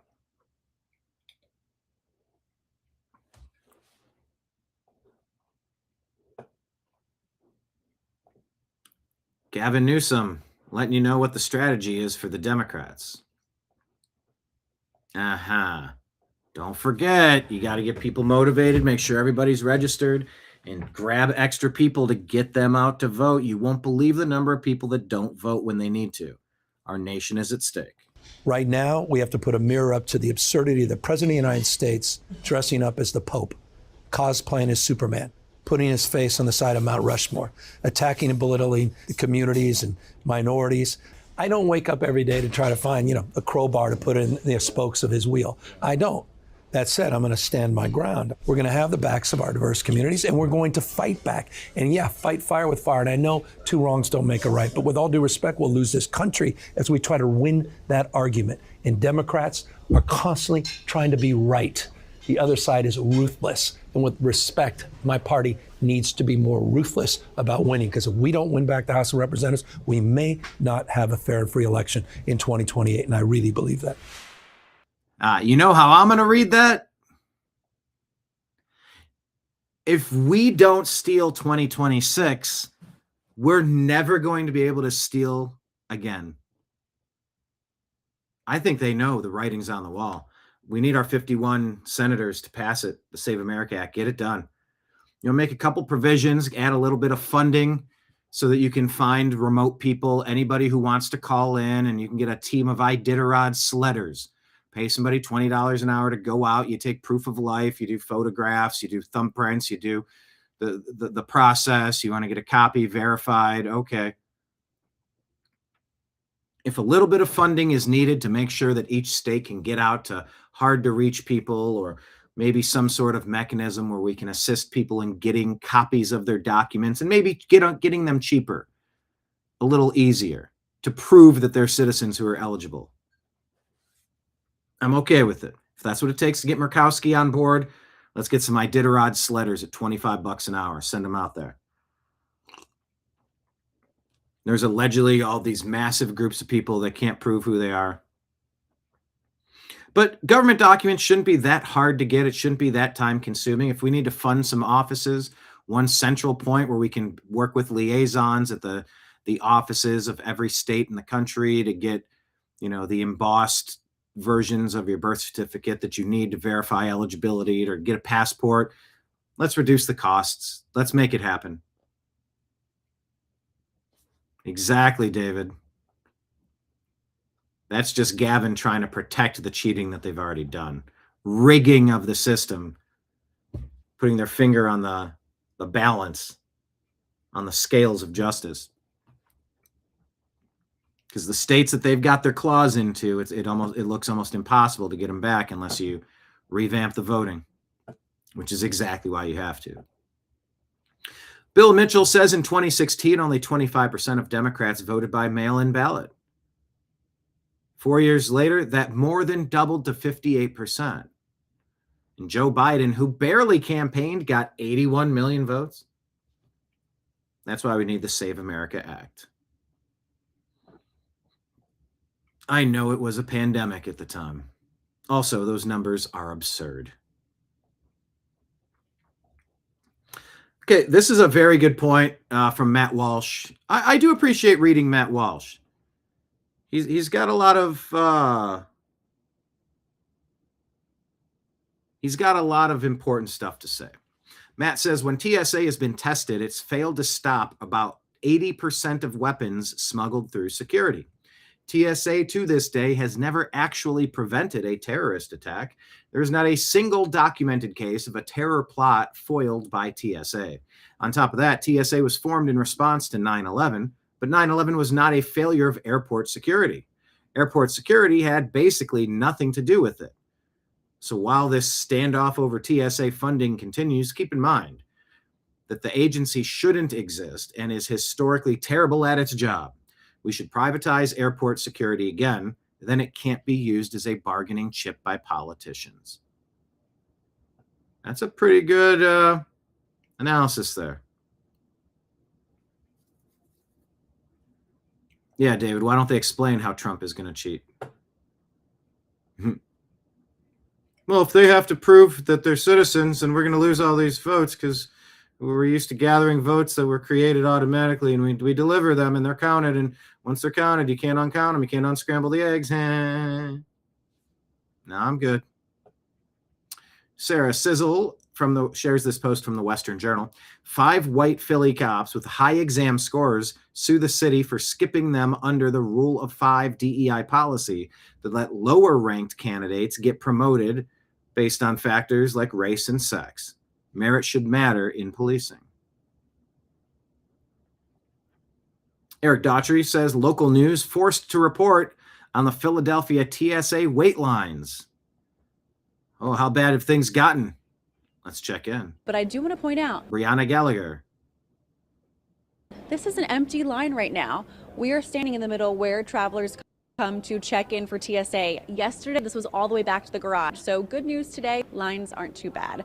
We're live from PHL. Brianna Gallagher, Channel 6 Action News. Hey, good morning, Mac. Look at this. Good news if you are traveling here this morning. Right now in Terminal A East, lines aren't that bad, but as you mentioned, ICE agents, they have arrived here at PHL. For the most part, we've been seeing them hanging back. However, they have been also assisting travelers as need be. I do want to point out that the agents aren't wearing masks. President Trump says while he is okay with ICE agents wearing masks, I'm like, wearing masks for COVID? No, just so they don't get doxxed and harassed. During immigration enforcement raids, he does not want them doing so at the airports. Now, as long lines and delays continue due to the partial government shutdown, union reps with TSA says each day is getting worse. They have been working without pay for more than a month now. That's because the Democrats want to inflict pain for political gain. More than 400 have quit and thousands have called out across the country, many in order to work second jobs or because they cannot afford necessities like travel or childcare while getting unpaid. In response to this, President Trump has sent hundreds of ICE agents to 14 airports. Philadelphia is while getting unfunded, not unpaid. one of them. The difference is that ICE agents will be paid due to money from the so-called One Big Beautiful Bill Act. And this is despite the funding fight in Washington revolving over how ICE operates. And by the way, remember at the time of the One Big Beautiful Bill, Thomas Massey, libertarians, fiscal conservatives, very concerned about the big bloated budget. Big beautiful bill, big bloated budget. But you finally have a president who's turning things around. It would be a shame. I sort of compare it to when I was on the board of directors for a homeowners association, 25 buildings, 216 units, and we were underfunded. Finally, we had a vision of, oh my gosh, we got 5 of our driveways are crumbling and with massive potholes that need to be repaired. The stucco's peeling off, the fascia boards dry rotted and away. Termites are in these buildings. The roofs are leaking. The gutters have ripped off.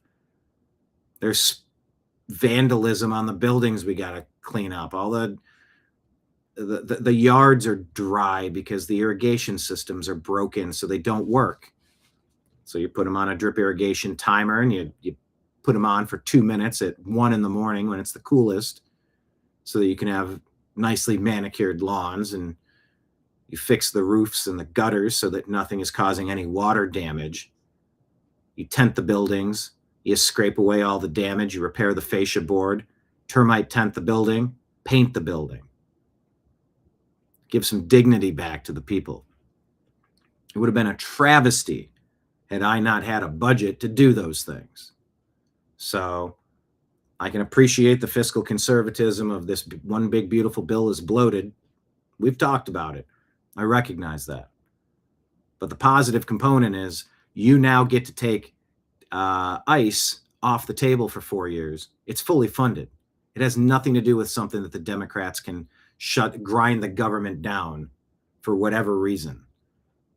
There are some positives to that. I think it's disappointing that we're paying for ICE agents to stand next to a door when we're not paying for TSA agents to pay their rent. They're here for a reason. You know, they're here to probably keep people safe and everything. I mean, I don't know if standing around in a circle is really doing much, but I mean, that's on them. You know what I mean? What have they been doing? Standing around. Don't see them doing a whole lot of anything. They've been very friendly and they've greeted us at each time we've been at a different stop. I think it's totally unnecessary. It's my opinion. You know, I don't know. I just think it kind of makes you a little nervous just seeing them around. Once again, I don't know. I don't think that makes me nervous at all. ICE agents have arrived here in Philadelphia, but I do want to point out this is an empty line right now. We are standing in the middle where travelers come to check in for TSA. Yesterday, this was all the way back to the garage. So good news today, lines aren't too bad. We're live from PHL. Brianna Gallagher, Channel 6 Action News. Sorry to disappoint the people at ABC that wanted this to be a different story. Eric Daughtry says Trump and Tom Homan executed this deployment flawlessly. Americans are watching ICE improve their lives in real time. Cory Booker says the quiet part out loud.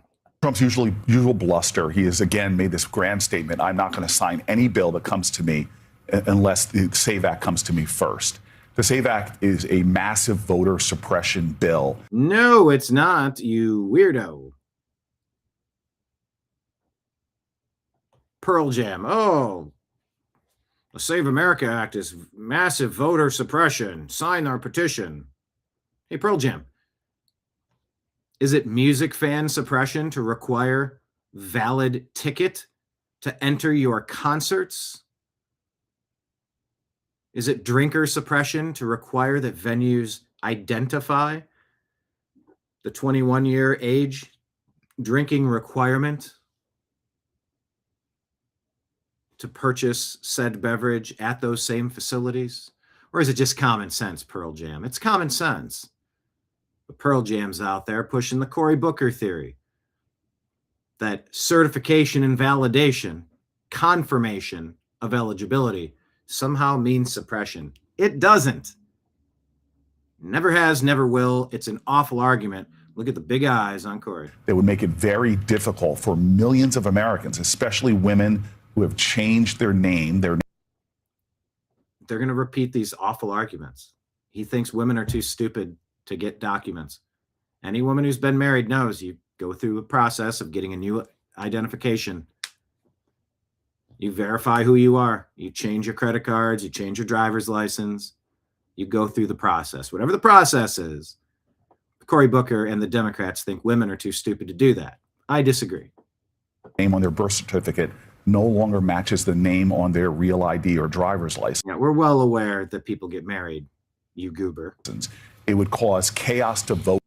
That's their favorite word. They just love repeating the word chaos like we're going to believe it.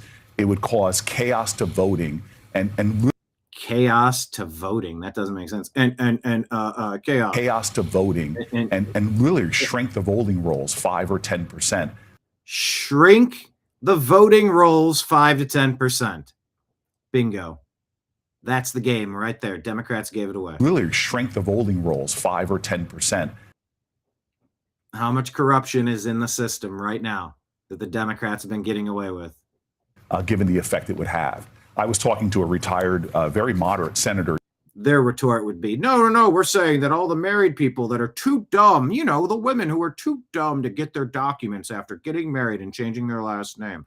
No, we're saying that would be 5 to 10% of the voting electorate. 1 in 10 are too stupid to get their documents. Those silly married ladies, says Cory Booker. I'll push back on that. I don't buy that for a second. Yesterday, we were both laughing. Democrats. You were laughing. You have a sense of humor? Should just be quiet and let somebody like Lisa Murkowski, who did a big chart, big state of Alaska, she put up in her speech and just showed what the SAVE Act would do to voters, making them have to hop on planes, fly across her state, which is pretty vast, just to be able to present identification at the right place. We do not need voter suppression in the United States of America. He's calling voter eligibility confirmation voter suppression, and I'm not buying it. And we do not need another scheme from Donald Trump. A scheme. Come from the schemiest party of all schemies. Who's still litigating his 2020 loss. Are you sure about that? Are you sure about that? Let's see what comes out about Georgia and Arizona. A scheme by him that would make it more difficult for American citizens to vote at the polls. Yeah, not so much. And, you know, how about this? How about someone ask Cory Booker, is his contention that only Democrat women are too stupid to get the proper documentation after getting married? Because if the same demographic of Republican men Republican women and Democrat women have to, whatever the case is, take a copy of their marriage certificate and a copy of their birth certificate and confirm eligibility with a photo ID in person, whatever, you just get it confirmed, get it done. Why would that only hurt the Democrats? I think Cory Booker did get married in the past year. I thought I saw or he got engaged. Some called it a beard. I don't know if he's a straight man or otherwise, but I believe he got engaged to a lady. Did his wife get her updated ID? See, one of the words that I like as far as abbreviations go is the word ID. See, because the word I is short for I. And the letter D is short for identification. Seems like one letter's doing all the heavy lifting there. That's a Norm Macdonald joke.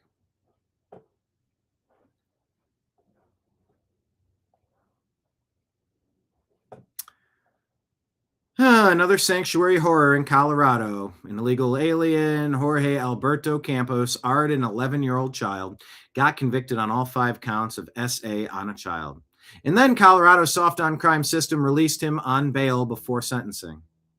A convicted child sex offender who ran away from Douglas County is now back in custody. Prosecutors say 45-year-old Jorge Campos ran off before his day in court on Friday. Our Dan Grossman. You don't let people like that out. Joins us tonight. And Dan, it was a team of media as well as viewers who saw this story and law enforcement who were all able to put Campos behind bars. Yeah, so the only reason that Campos is back in custody is because someone saw our Denver area coverage of this case and then called in when they saw him at a bus stop in southeastern New Mexico.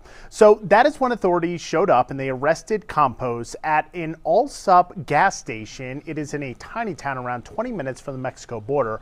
I'll get to the whirlwind of events that led them to Campos in just a second, but I do want to touch on that verdict that you mentioned. Today, District Attorney George Brockler referred to Campos as an animal who deserves to be caged at a press conference in Douglas County. His office prosecuted the case that found Campos repeatedly sexually assaulted his girlfriend's daughter at their home in Castle Rock between 2021 and 2023. He says he thinks Campos was somehow tipped off to the verdict and then ran away before that viewer called this in. Just listen to Brockler's explanation of this 10-hour journey Campos made to get to Mexico when I spoke with him earlier today. Douglas County Sheriff has a deputy embedded with the U.S. Marshal's office, and these men and women went nuts trying to track this guy down. And I'm talking, they're generating warrants at 2 in the morning, 3 in the morning. They're trying to track this guy down. And they were in a position when that Good Samaritan finally provided that tip. All that great effort might have turned into nothing except your coverage and a tipster. Combined with all those law enforcement efforts, they were in a position to swoop down and grab this guy up. It was tremendous. The DA's office says Campos was in the U.S. illegally. We reached out to ICE and they confirmed that, saying he's from Mexico. I just had no idea it was so bad with these illegal alien invaders abusing Americans in our country. Clay Travis tells us Delta announces all members of Congress will lose special status on the airline as TSA continues to work without pay. Love this. Continue to believe all members of Congress and their staffs should lose their pay for the entire year every time the government shuts down. Someone make this happen. It's dereliction of duty. Pay the damn bills. Be adults. I'm sick of this on any side that it comes from. Senator Mike Lee talking about the SAVE Act. It's pretty simple. Get it done. That is protected. But the fact that it's a constitutionally protected right in no way, shape, or form means that we have to make it easy to vote and screw the rest. Let's let them cheat. That's not a rational conclusion. Unless, of course, your objective is to facilitate non-citizen fraudulent voting in our elections to the disenfranchisement of actual American citizens who were there to vote. This is not a victimless crime. And shame on my colleagues for suggesting otherwise. That is protected. But the fact that it's a... Yep. Oh, boy. Yeah. 66 seconds. You can tune out of this report if you want. Family hires an in-home babysitter for their 3 children, aged 2, 6, and 4. 24-year-old Lakeisha Jackson. She's arrested now. You want to know why? I hate to have to bring this to you, but here's the report. Turn away if you want. Mute it for 66 seconds. The long arm of the law finally caught up with Lakeisha Jackson. After weeks on the run, police tracked down the 24-year-old former babysitter and arrested her on charges of assault and endangering the welfare of a child. Drop him. Drop him. Crimes captured, police say, on a home security camera. Jackson emerged from the Bronx Special Thank you for not showing it. Victims Unit this afternoon. and said nothing to reporters as police whisked her away to an arraignment. The Bronx District Attorney issued an arrest warrant for Jackson following the release of the disturbing video.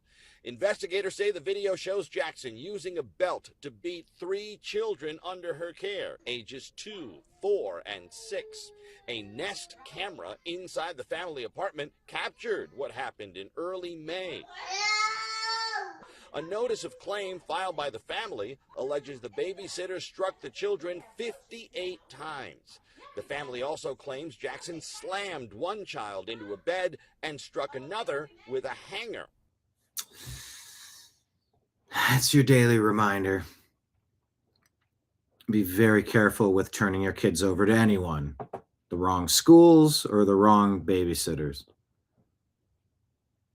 Ashley says, imagine if the roles were reversed. There was a white babysitter blasting 3 innocent black kids with belts and hangers 58 times. You know, just for the sake of trying to understand a story and how it's being reported or covered up. If it's being hyped up nonstop, or if it's being shuffled under the rug. Yeah, you're saying Trump should just rid the TSA and move on. That would hack the Dems off. I mean, talk about epic blowback. So yeah, Congress is not going to have the Delta Special Congressional Desk Service for members. Aw, they're going to have to be like us. Zero Hedge reports Chicago approves a 19% hotel tax to fund a tourism push.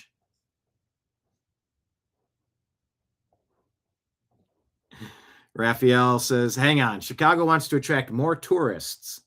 It's created a marketing campaign to do that. And in order to fund it, the city is making it more expensive to stay in Chicago by raising taxes on hotel rooms? Do I have that right? I think you do. Sheepdog Society says Islam does not believe in freedom of religion, so therefore I do not believe that Islam should be protected as a religion under our First Amendment. Why should we have to tolerate a religion that will not tolerate others? Once they gain control, it's all downhill. Just look around the world in countries like the UK for your examples. If you see what is happening over there, then how can we expect it not to happen here, says Sheepdog Society, LLC.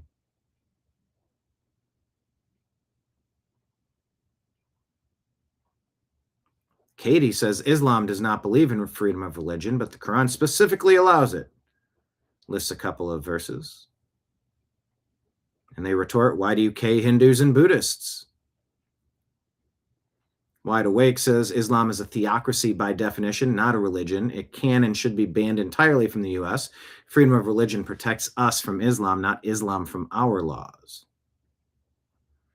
Alex says a religion that not only does not tolerate other religions, but actively instructs its followers to K people who aren't Muslim is incompatible with freedom of religion for everyone else.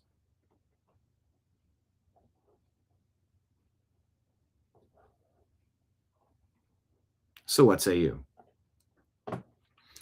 Stephen Dennis says, Lisa Murkowski said today that under the SAVE Act, a couple in a remote part of Alaska would have to take a flight to Anchorage at a cost of $2,000, bring and fund and secure documents, spend a day off work, maybe leave kids at home, and is a huge burden. She also strongly opposes and objects to immediate effective date so people can't plan such trips.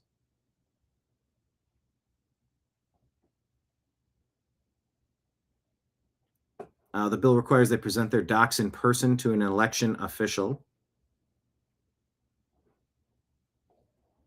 Well, if there's part of this that needs to be clarified, why couldn't you, once you have the documents, you should be able to confirm that from this phase forward, I'm, whatever, thumbprint, birth certificate, photograph, proof of life, I've checked in somewhere and I'm now on the eligible list. If that's not part of the Save America Act, I don't know. I couldn't think of a reason that I would oppose that off the top of my head. So if this debate is just to tighten things up and clarify a few sticking points, I'm not against clarifying and cleaning it up to clarify a couple of sticking points. I would be open to that for sure. But also, why couldn't I just go with, why couldn't I just take that with me? Or why can't all the driver's license have a new purple border, a red, white, and blue border? And that shows that I've verified my eligibility as a United States citizen. Because the Democrats have made the driver's license irrelevant by giving them out to non-citizens. That can't count.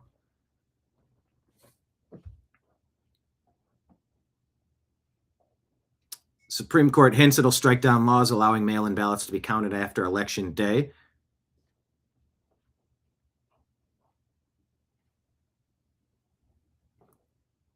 Another day, another Tucker quote where people are saying, what the heck happened to him? This time it's Tommy Robinson. And you notice, like in ISIS or Al-Qaeda or like the Muslim extremists, they're all from like collapsed, pathetic societies dominated by colonial powers. They've been degraded, and that's why they're so angry. Right? So there's something about being degraded that turns you into a violent nutcase extremist. You're seeing a lot of violent nutcase extremists in our country. Not surprising, because the country's being degraded. And that doesn't address the Islamic terrorism of Thomas Jefferson's era that led to the Navy being created, because Islam was trying to dominate the globe at that time. The Crusades were a pushback to the Islamic global conquest of yesteryear. It's not just that a nation has been degraded, Tucker. It's sort of part and parcel, I believe is the phrase, of the operating system. It's not a glitch. It's a component of how Islam operates. It's global domination. It's a caliphate. C.J. Pearson says, this girl didn't drive her car at an ICE agent or obstruct an ICE operation. She was just walking down the street when an illegal alien killed her in cold blood, and Democrats do not care. I don't know her name.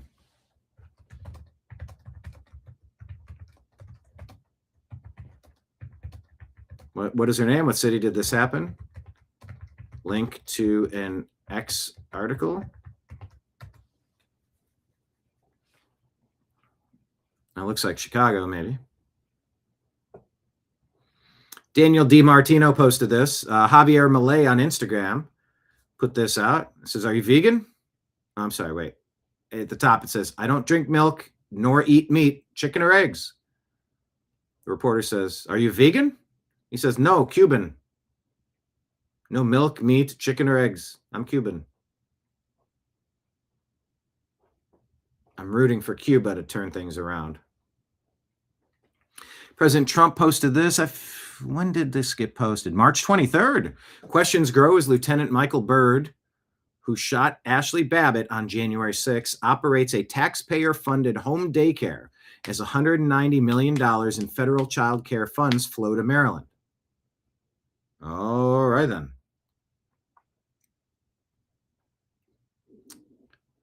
The skiff says a garbage human being who shot and killed Ashley Babbitt just happens to own and operate a taxpayer-funded daycare. It's $190 million in federal child care funds flow to Maryland. The fraud never stops because they're all involved. Are you tired yet of people stealing your money? Let's see if anything comes of this. Questions are growing.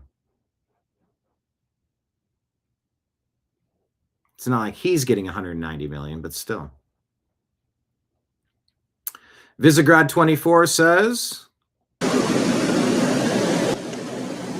major confrontation between China and the Philippines near the Scarborough Shoal.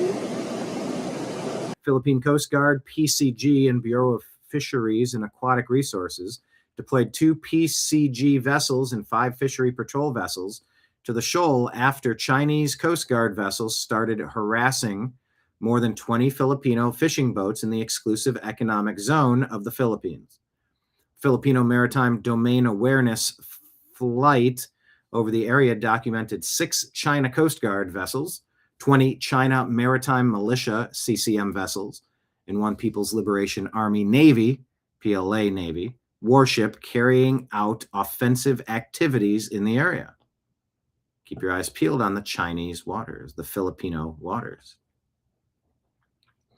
Sheriff Chad Bianco is on the prowl trying to win in California for governor. Attorney General Rob Bonta just filed an emergency writ with the Court of Appeals to stop ballots from being counted. For those not aware, they are investigating a reported discrepancy of 45,000 votes. Hello, California. Riverside County Sheriff Chad Bianco and your next governor. Well. The political corruption in California just gets bigger and bigger. Our embarrassment to law enforcement, Attorney General Rob Bonta, just filed an emergency writ with the Court of Appeals to stop ballots from being counted in Riverside County.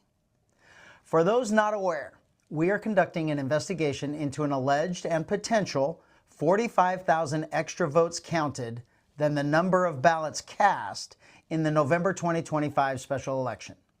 So we are all clear, this isn't about counting yes and no votes. This is simply counting the total ballots and comparing that total with the number of votes reported by the Dominion machines. Plain and simple, common sense. Not only did a Superior Court judge approve a warrant to obtain the ballots, but also issued a separate order to count them. Why in the world would Rob Bonta want that count stopped unless he was afraid of what that count would uncover? We have an extremely politically biased appeals court, so this is going to be interesting. What's it going to be? Let law enforcement count the ballots as part of a lawful investigation, or halt the investigation and sweep it under the rug? All California voters should be demanding transparency, not legal maneuvers and cover-ups.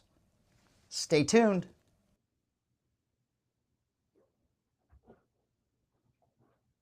All right. Keep your eyes peeled. Barack Obama praising the Affordable Care Act as his proudest moment as president, one of his proudest. Architect of Obamacare, MIT economist Jonathan Gruber calls the Unaffordable Care Act a scam and the American voter stupid not once, not twice, but 3 times. Lack of transparency is a huge political advantage. Unaffordable Care Act was written in a way that deliberately and maliciously deceived, robbed, extorted, and blackmailed the American public, including the CBO, Congressional Budget Office. In other words, you've been robbed, deceived, blackmailed, extorted, and defrauded by Jonathan Gruber, Barack Obama, John Roberts, and thumb up his ass John McCain. All captured on video tape.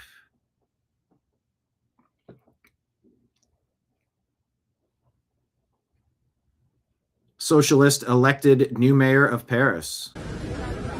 Emmanuel Gregory has promised to make Paris a city of refuge for migrants. A passion against the right and the far right. You fly to Paris on vacation, the trash is going up. 5 months, 5 months. The only place Europe is cooked, people.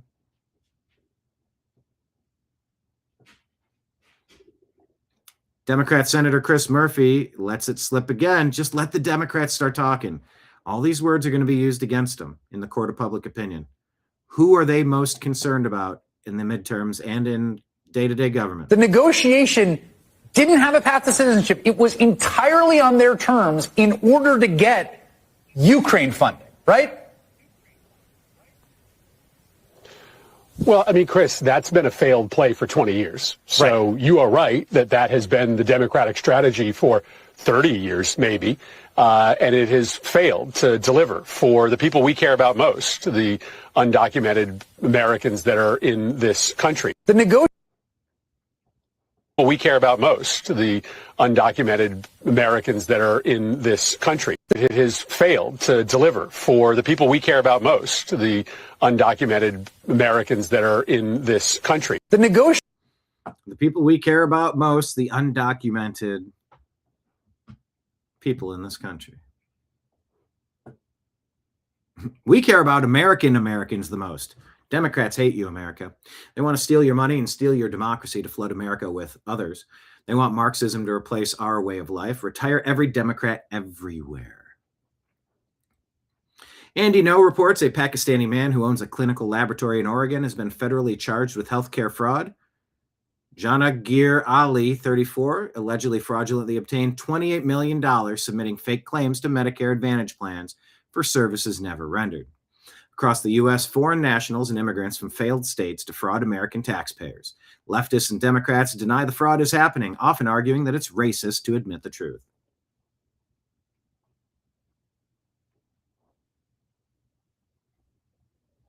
American Warrior for Christ says ICE shot 2 criminals this year who were disputing ICE operations. Democrats freak out. Transgenders shoot 38 innocent women and children this year. Democrats, crickets. Meanwhile, in Nebraska, a million acres of devastating wildfires, the worst fires in the entire history of the state. Will there be engineered food shortages? Was this intentional? Yeah, exactly, Marion. They are not Americans if they are undocumented. There's not undocumented Americans. There's aliens. There's illegal aliens. There's illegal alien invaders. There's criminal illegal alien invaders. People that you know are criminal before they get here, and it should have popped on a background check, and you should have denied them entry to begin with. They're criminal once they sneak in. On top of that, some of them are criminals before they get here, and they commit crimes here. Some don't have criminal histories, but then they do commit crimes while they're here. I guess there's different ways to parse it out, but all of that should not be happening. That should be a 0 number. And yes, the waste, fraud, and abuse needs to stop.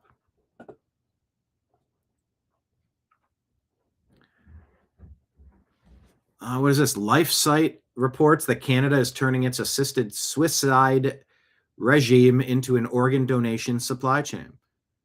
Ethicists have warned that harvesting organs from euthanized patients could result in pressuring people to opt for D so that their organs can be used by those with better prognoses. Fight with Memes says, hey, the conspiracy theorists are owed a great apology here.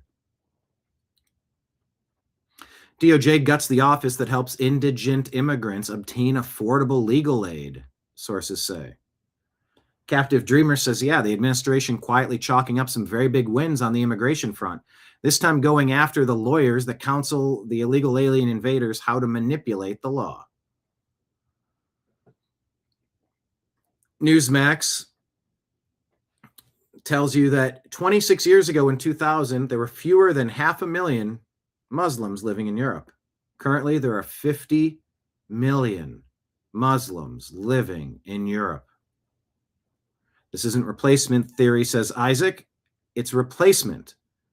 It's the conquest of a continent without firing a single bullet. It's the collapse of a civilization.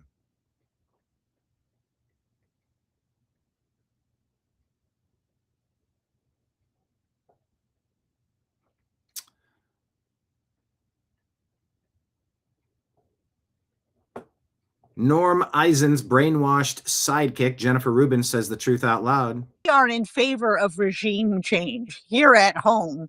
And come November, Peaceful we will and begin lawful. that process. It is time to throw the bums out. We are in favor. Peaceful and lawful. They are using color revolution tactics to overthrow Trump 2.0, aka regime change, just as they did with Trump 1.0. That is the grand conspiracy. Norm had to chime in with peaceful and lawful to cover themselves. Wall Street Apes reports, Nick Shirley says liberal activists have Reddit group chats in multiple states throughout America, tracking him, putting his exact location into these group chats when he arrives to investigate cities. They're trying to get him physically attacked or worse. He says the threats are so severe, it's costing him $15,000 for security for just 3 days of filming. Why are we allowing this to happen in America to journalists? This is something the FBI and Homeland Security should immediately put an end to with mass arrests of these liberal domestic terrorist networks.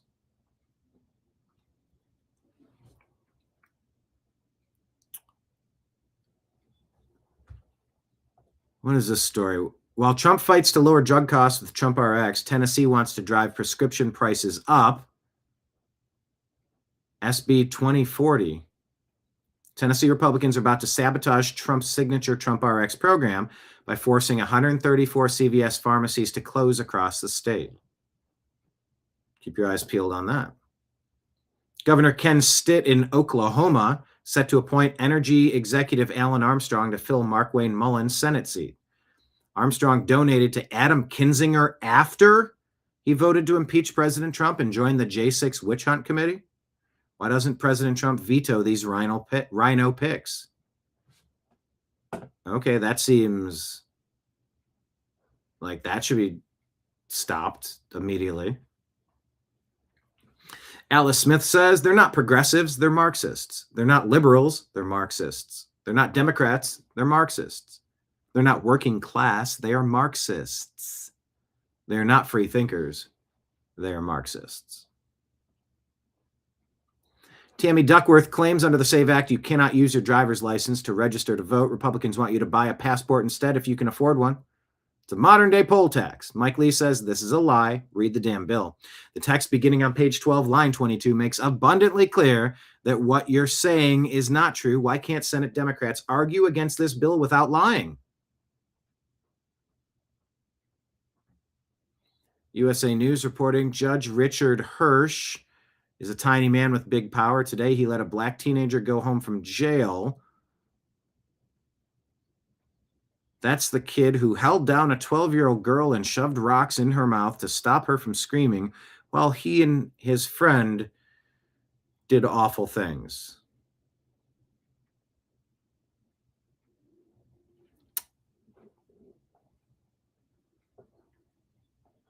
That case. It's just something about shoving rocks in someone's throat while you're... It just sums up just how brutal this stuff is.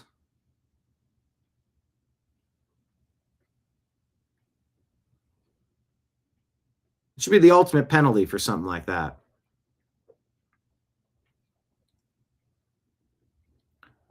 Why did humanity stop building stuff like this? Now everything's like a box and it's modern. You know, that's modern? Kind of sucks.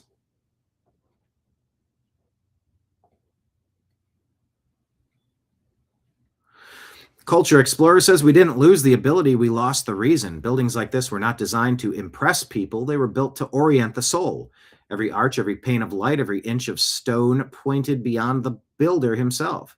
As Edmund Burke understood, great civilizations are shaped by a moral imagination that binds the living to something higher than themselves. Break that and architecture changes. You stop building for eternity. You start building for efficiency. And once that shift happens, beauty is no longer a goal. It only happens by accident.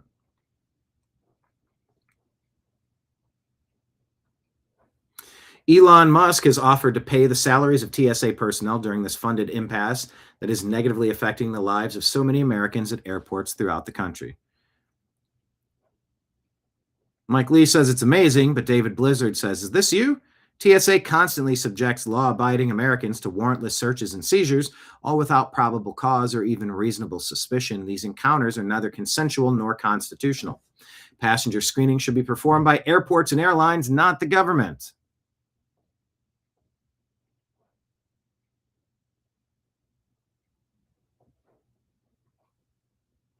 Okay. Sometimes there's good thoughts, and then there's even better thoughts. I believe Elon is prohibited from actually doing this. Some legal technicalities, but stay tuned. Mark Cook says, Georgia House Governmental Affairs censored my Dominion backdoor public testimony. 10 seconds sliced out mid-sentence. That's the exact part exposing the truth they wanted hidden. Timestamps prove it. So watch this clip. It's 5 minutes. Roger Stone shared when Robert Mueller ordered the 6 a.m. raid on his home by 29 heavily armed FBI agents and then perp walked his wife for CNN's cameras. So yeah, that's Robert Mueller's legacy. Here's a deep dive onto Ben Jordan's discovery that surveillance company Flock Safety, 90,000 cameras, live streaming directly to open internet. Thomas Massey says, I believe the FBI arrested the wrong person in the J6 pipe bomb case. Analysis indicates stark physical differences between Cole and the hoodie suspect, including the manner of walking, body shape and features, eyesight, shoe size, neck length, and mannerisms. Brian Cole Jr.'s physical presence, posture, mannerisms are no match, according to a report from The Blaze. Happy Captain says the cadets from Old Dominion University who stopped an active shooter received 8 meritorious service medals. 2 of them received Purple Hearts from the Sergeant Major of the Army and the Secretary of the Army. Absolutely amazing and well-deserved. They took out that Islamic terrorist. Allegedly by knife. Benny Johnson spoke with over a dozen TSA agents. None have been paid in 2 months. They had to sell their car to pay the mortgage, work 12-hour shifts and don't see my kids. Can't even afford to buy my family dinner. I'm going to have to quit this month and find another job. My wife had to go back to work. I can't afford basic groceries. I have no more savings left. This makes no sense. ICE is funded through 2030. Democrats are just punishing us. One thing became clear after today. Democrats targeting TSA is morally depraved. It hurts passengers and law enforcement alike. Politicians should not be able to destroy innocent people's lives to score cheap political theater points. Democrats are evil for this. They just want to see Americans suffer to protect illegals in illegal voting. Arthur McWaters says, here's insanity that judges are complicit in the murder of innocent people by repeat criminals. It's not like they don't know these facts. 60% of violent criminals released from prison return to prison with a new conviction within just a few years. Time to hold the judges accountable. Elon says, absolutely, the judges responsible for repeatedly releasing violent criminals who commit horrific crimes must be impeached. And they should be charged directly with crimes, reckless endangerment at least. There should be minimum guidelines. It's just an escalation of, you've had 2 violent things, like the floor gets a lot higher. You have to serve a much longer minimum term. Let's talk about Apple preparing to introduce advertising in Apple Maps. But some are pointing out Google Maps. Is that what Google Maps look like? I don't think it looks that way for me. Have you noticed an upgrade?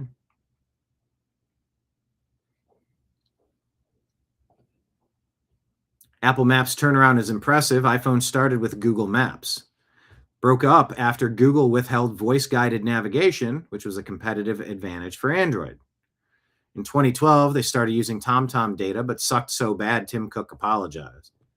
Now spent billions mapping about 4 million miles of proprietary street-level maps data with specialized vans and people wearing goofy Apple backpack cameras walking around town.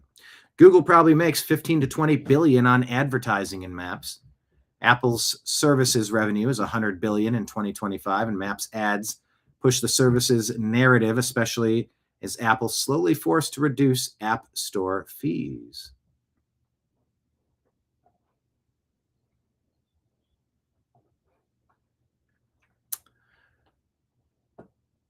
Stephen Miller putting it in perspective. I think I'll end on this one. Let me see if there's anything else I want to get to. President Trump toured. I was on a Graceland tour following a roundtable. Elvis's natural hair color is blonde hair, blue eyes. He dyed his hair black because he thought it brought his facial features out on him. I don't think I knew that Elvis was a blonde. Ryan Young at CNN checking in on Atlanta's airport. Finally, we can take a deep breath here. The numbers have dropped off. The lines are getting shorter. I think the average wait time now is under 40 minutes. So if you have a flight to catch today, it's a good time to come to Hartsfield-Jackson International. Okay.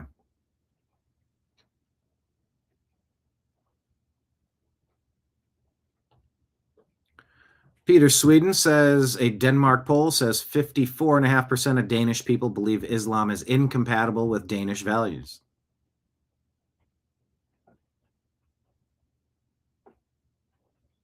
Laughter erupts in court when the attorney arguing against mail-in balloting suggests there could never be voter fraud in Chicago.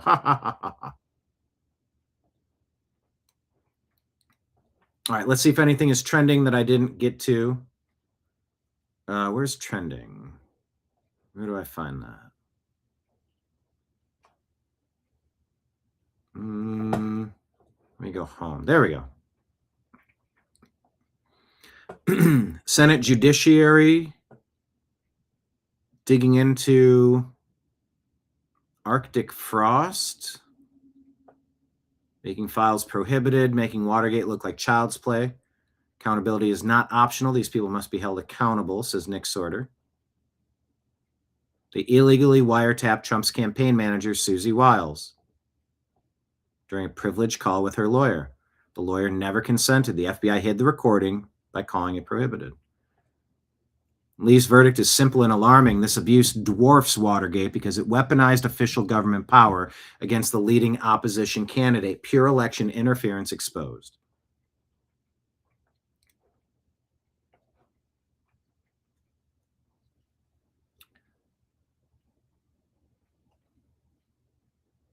Minnesota election judge pleads guilty to allowing 11 unregistered people to vote. Pleads guilty.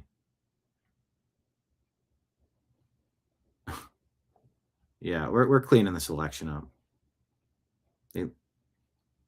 This election judge let 11 unregistered voters cast ballots last November. But Steve Simon and the Democrats told us this wasn't happening in Minnesota. They refused to hand over voter rolls. I think it's time that they need to hand them over because illegals are voting in Minnesota. Was Tim Walz elected because of illegals? Could be.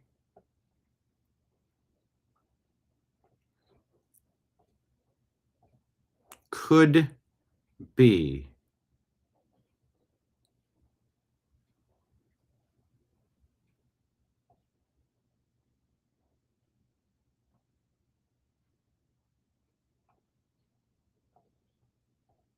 All right.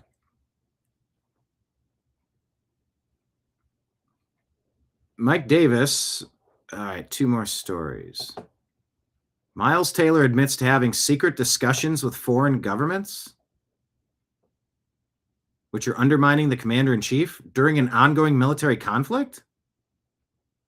What? And our allies tonight even told me in meetings that because Donald Trump kept shifting his objectives. Who was it? Because Donald Trump. Well, I'll tell you when the president tells us who he's negotiating with. So you don't. So when so the you're president claiming keeps you had moving high-level conversations with other countries tonight? I talk to people from the region all the time. The Scott. region or with the governments? Scott, here's the point. Here's the point. And our allies Kind of sidestep that one. Is he lying for clout? Or don't we have laws against this? What an odd thing to admit on television. Okay. Stay tuned there.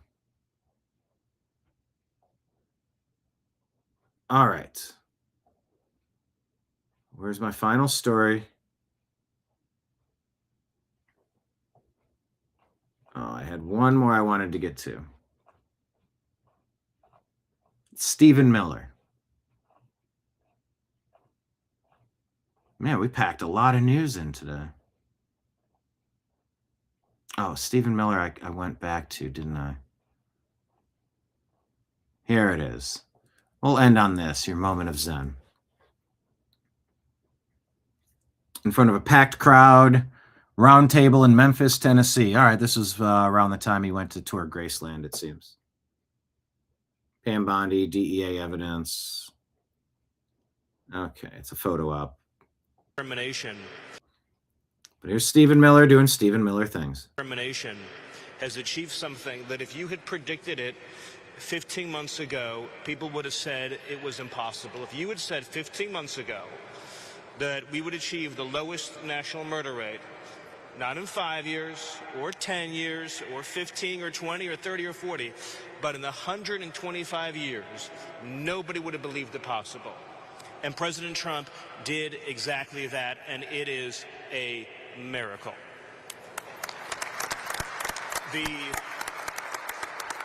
Just think about this. It happened quick. For a second. Under President Trump's leadership, the largest reduction in murders in American history, the largest reduction in violent crime in American history, the largest reduction in drug overdose deaths in American history, the largest reduction in fentanyl in American history, the largest reduction in illegal immigration in American history, and the largest number of criminals arrested, removed, or deported in American history, all done in 1 year. If I would just say this, if we had an honest media in this country, the statistics I just gave you would be 24/7 on the news. Nobody could have ever predicted such an achievement would be possible. The second thing.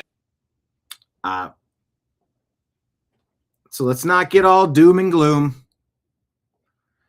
We're in a no black pill zone. Now, wait a minute. Why is it doing that glitch thing again? I can't remove it as a source. That's weird. What if I share the screen again? Oh, geez. Now I have a phantom. Oh, I can hide that? Okay. Then I guess I can hide this one. Stop sharing. Good. Now it's gone. So we have cleaned up the border, and we have cleaned up a lot of big blue cities. And that's led to because most of the problems are happening in some of the same areas, the big blue cities. So could tightening up the border and tightening up our cities have led to positive results in lowered crime rates and fewer overdoses? Yeah. And I think we should balance a little bit of this when we're trying to gauge and critique and grade how President Trump's first year has gone. It's our 250th birthday year. You're going to start hearing about that stuff. We're in spring, July 4th. Let's stay positive. And I know David was saying it's cold up there in Canada. I think you said that earlier in the show, right, David? David's our buddy in Canada, one of our regulars here at the bar. Joins us around lunch so we can have a sandwich, talk about the things that are happening in the world, and go back about our daily lives. But yeah, it's a little chilly, and it's chilly then warm, then chilly then warm. Okay, fine.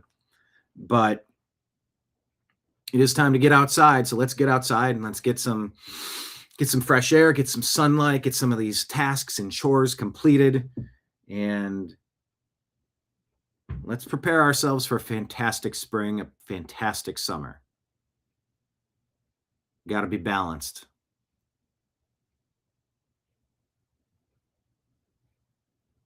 It's a rebirth. It's a good time of year. And let's remember all that good stuff Stephen Miller was talking about. Things are trending kind of good. If we're just going to consume all the negativity and then just slink down and nothing matters and everything's worse off, and I just encourage you to not do that. Don't do that. Don't let them win. That's their game. They constantly push negativity, division. Don't do it. Don't let them have that. Stay positive. Our actions do have a ripple effect. They do matter. And we're winning. So, chin up. How about that? Chin up. And join me tomorrow on the TNAM Daily Show here on the New American Media as we unpack the news again. Thank you to Marion and David and Lake Leon and everybody in chat who hung out with us today.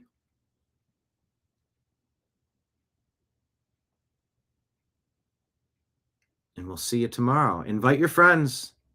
Rumble Rant tips, Super Chat tips. Sign up on Patreon to become a subscriber. All these ways you can support what we're up to, as well as Venmo and Cash App. My name is Brian Engelman, and PayPal is fuzzinstallment@yahoo.com. Thank you to all of you who have supported in the past, the people who will continue to support in the current, and the people who will eventually become a first-time supporter in the future. Thank you so much. We'll be back tomorrow at noon or close to noon, rifling through the rubbish, trying to separate fake news from fact. I appreciate you. I love you, and we'll talk to you again soon. Take care, everybody. See you again tomorrow. Peace.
Your guide to the truth.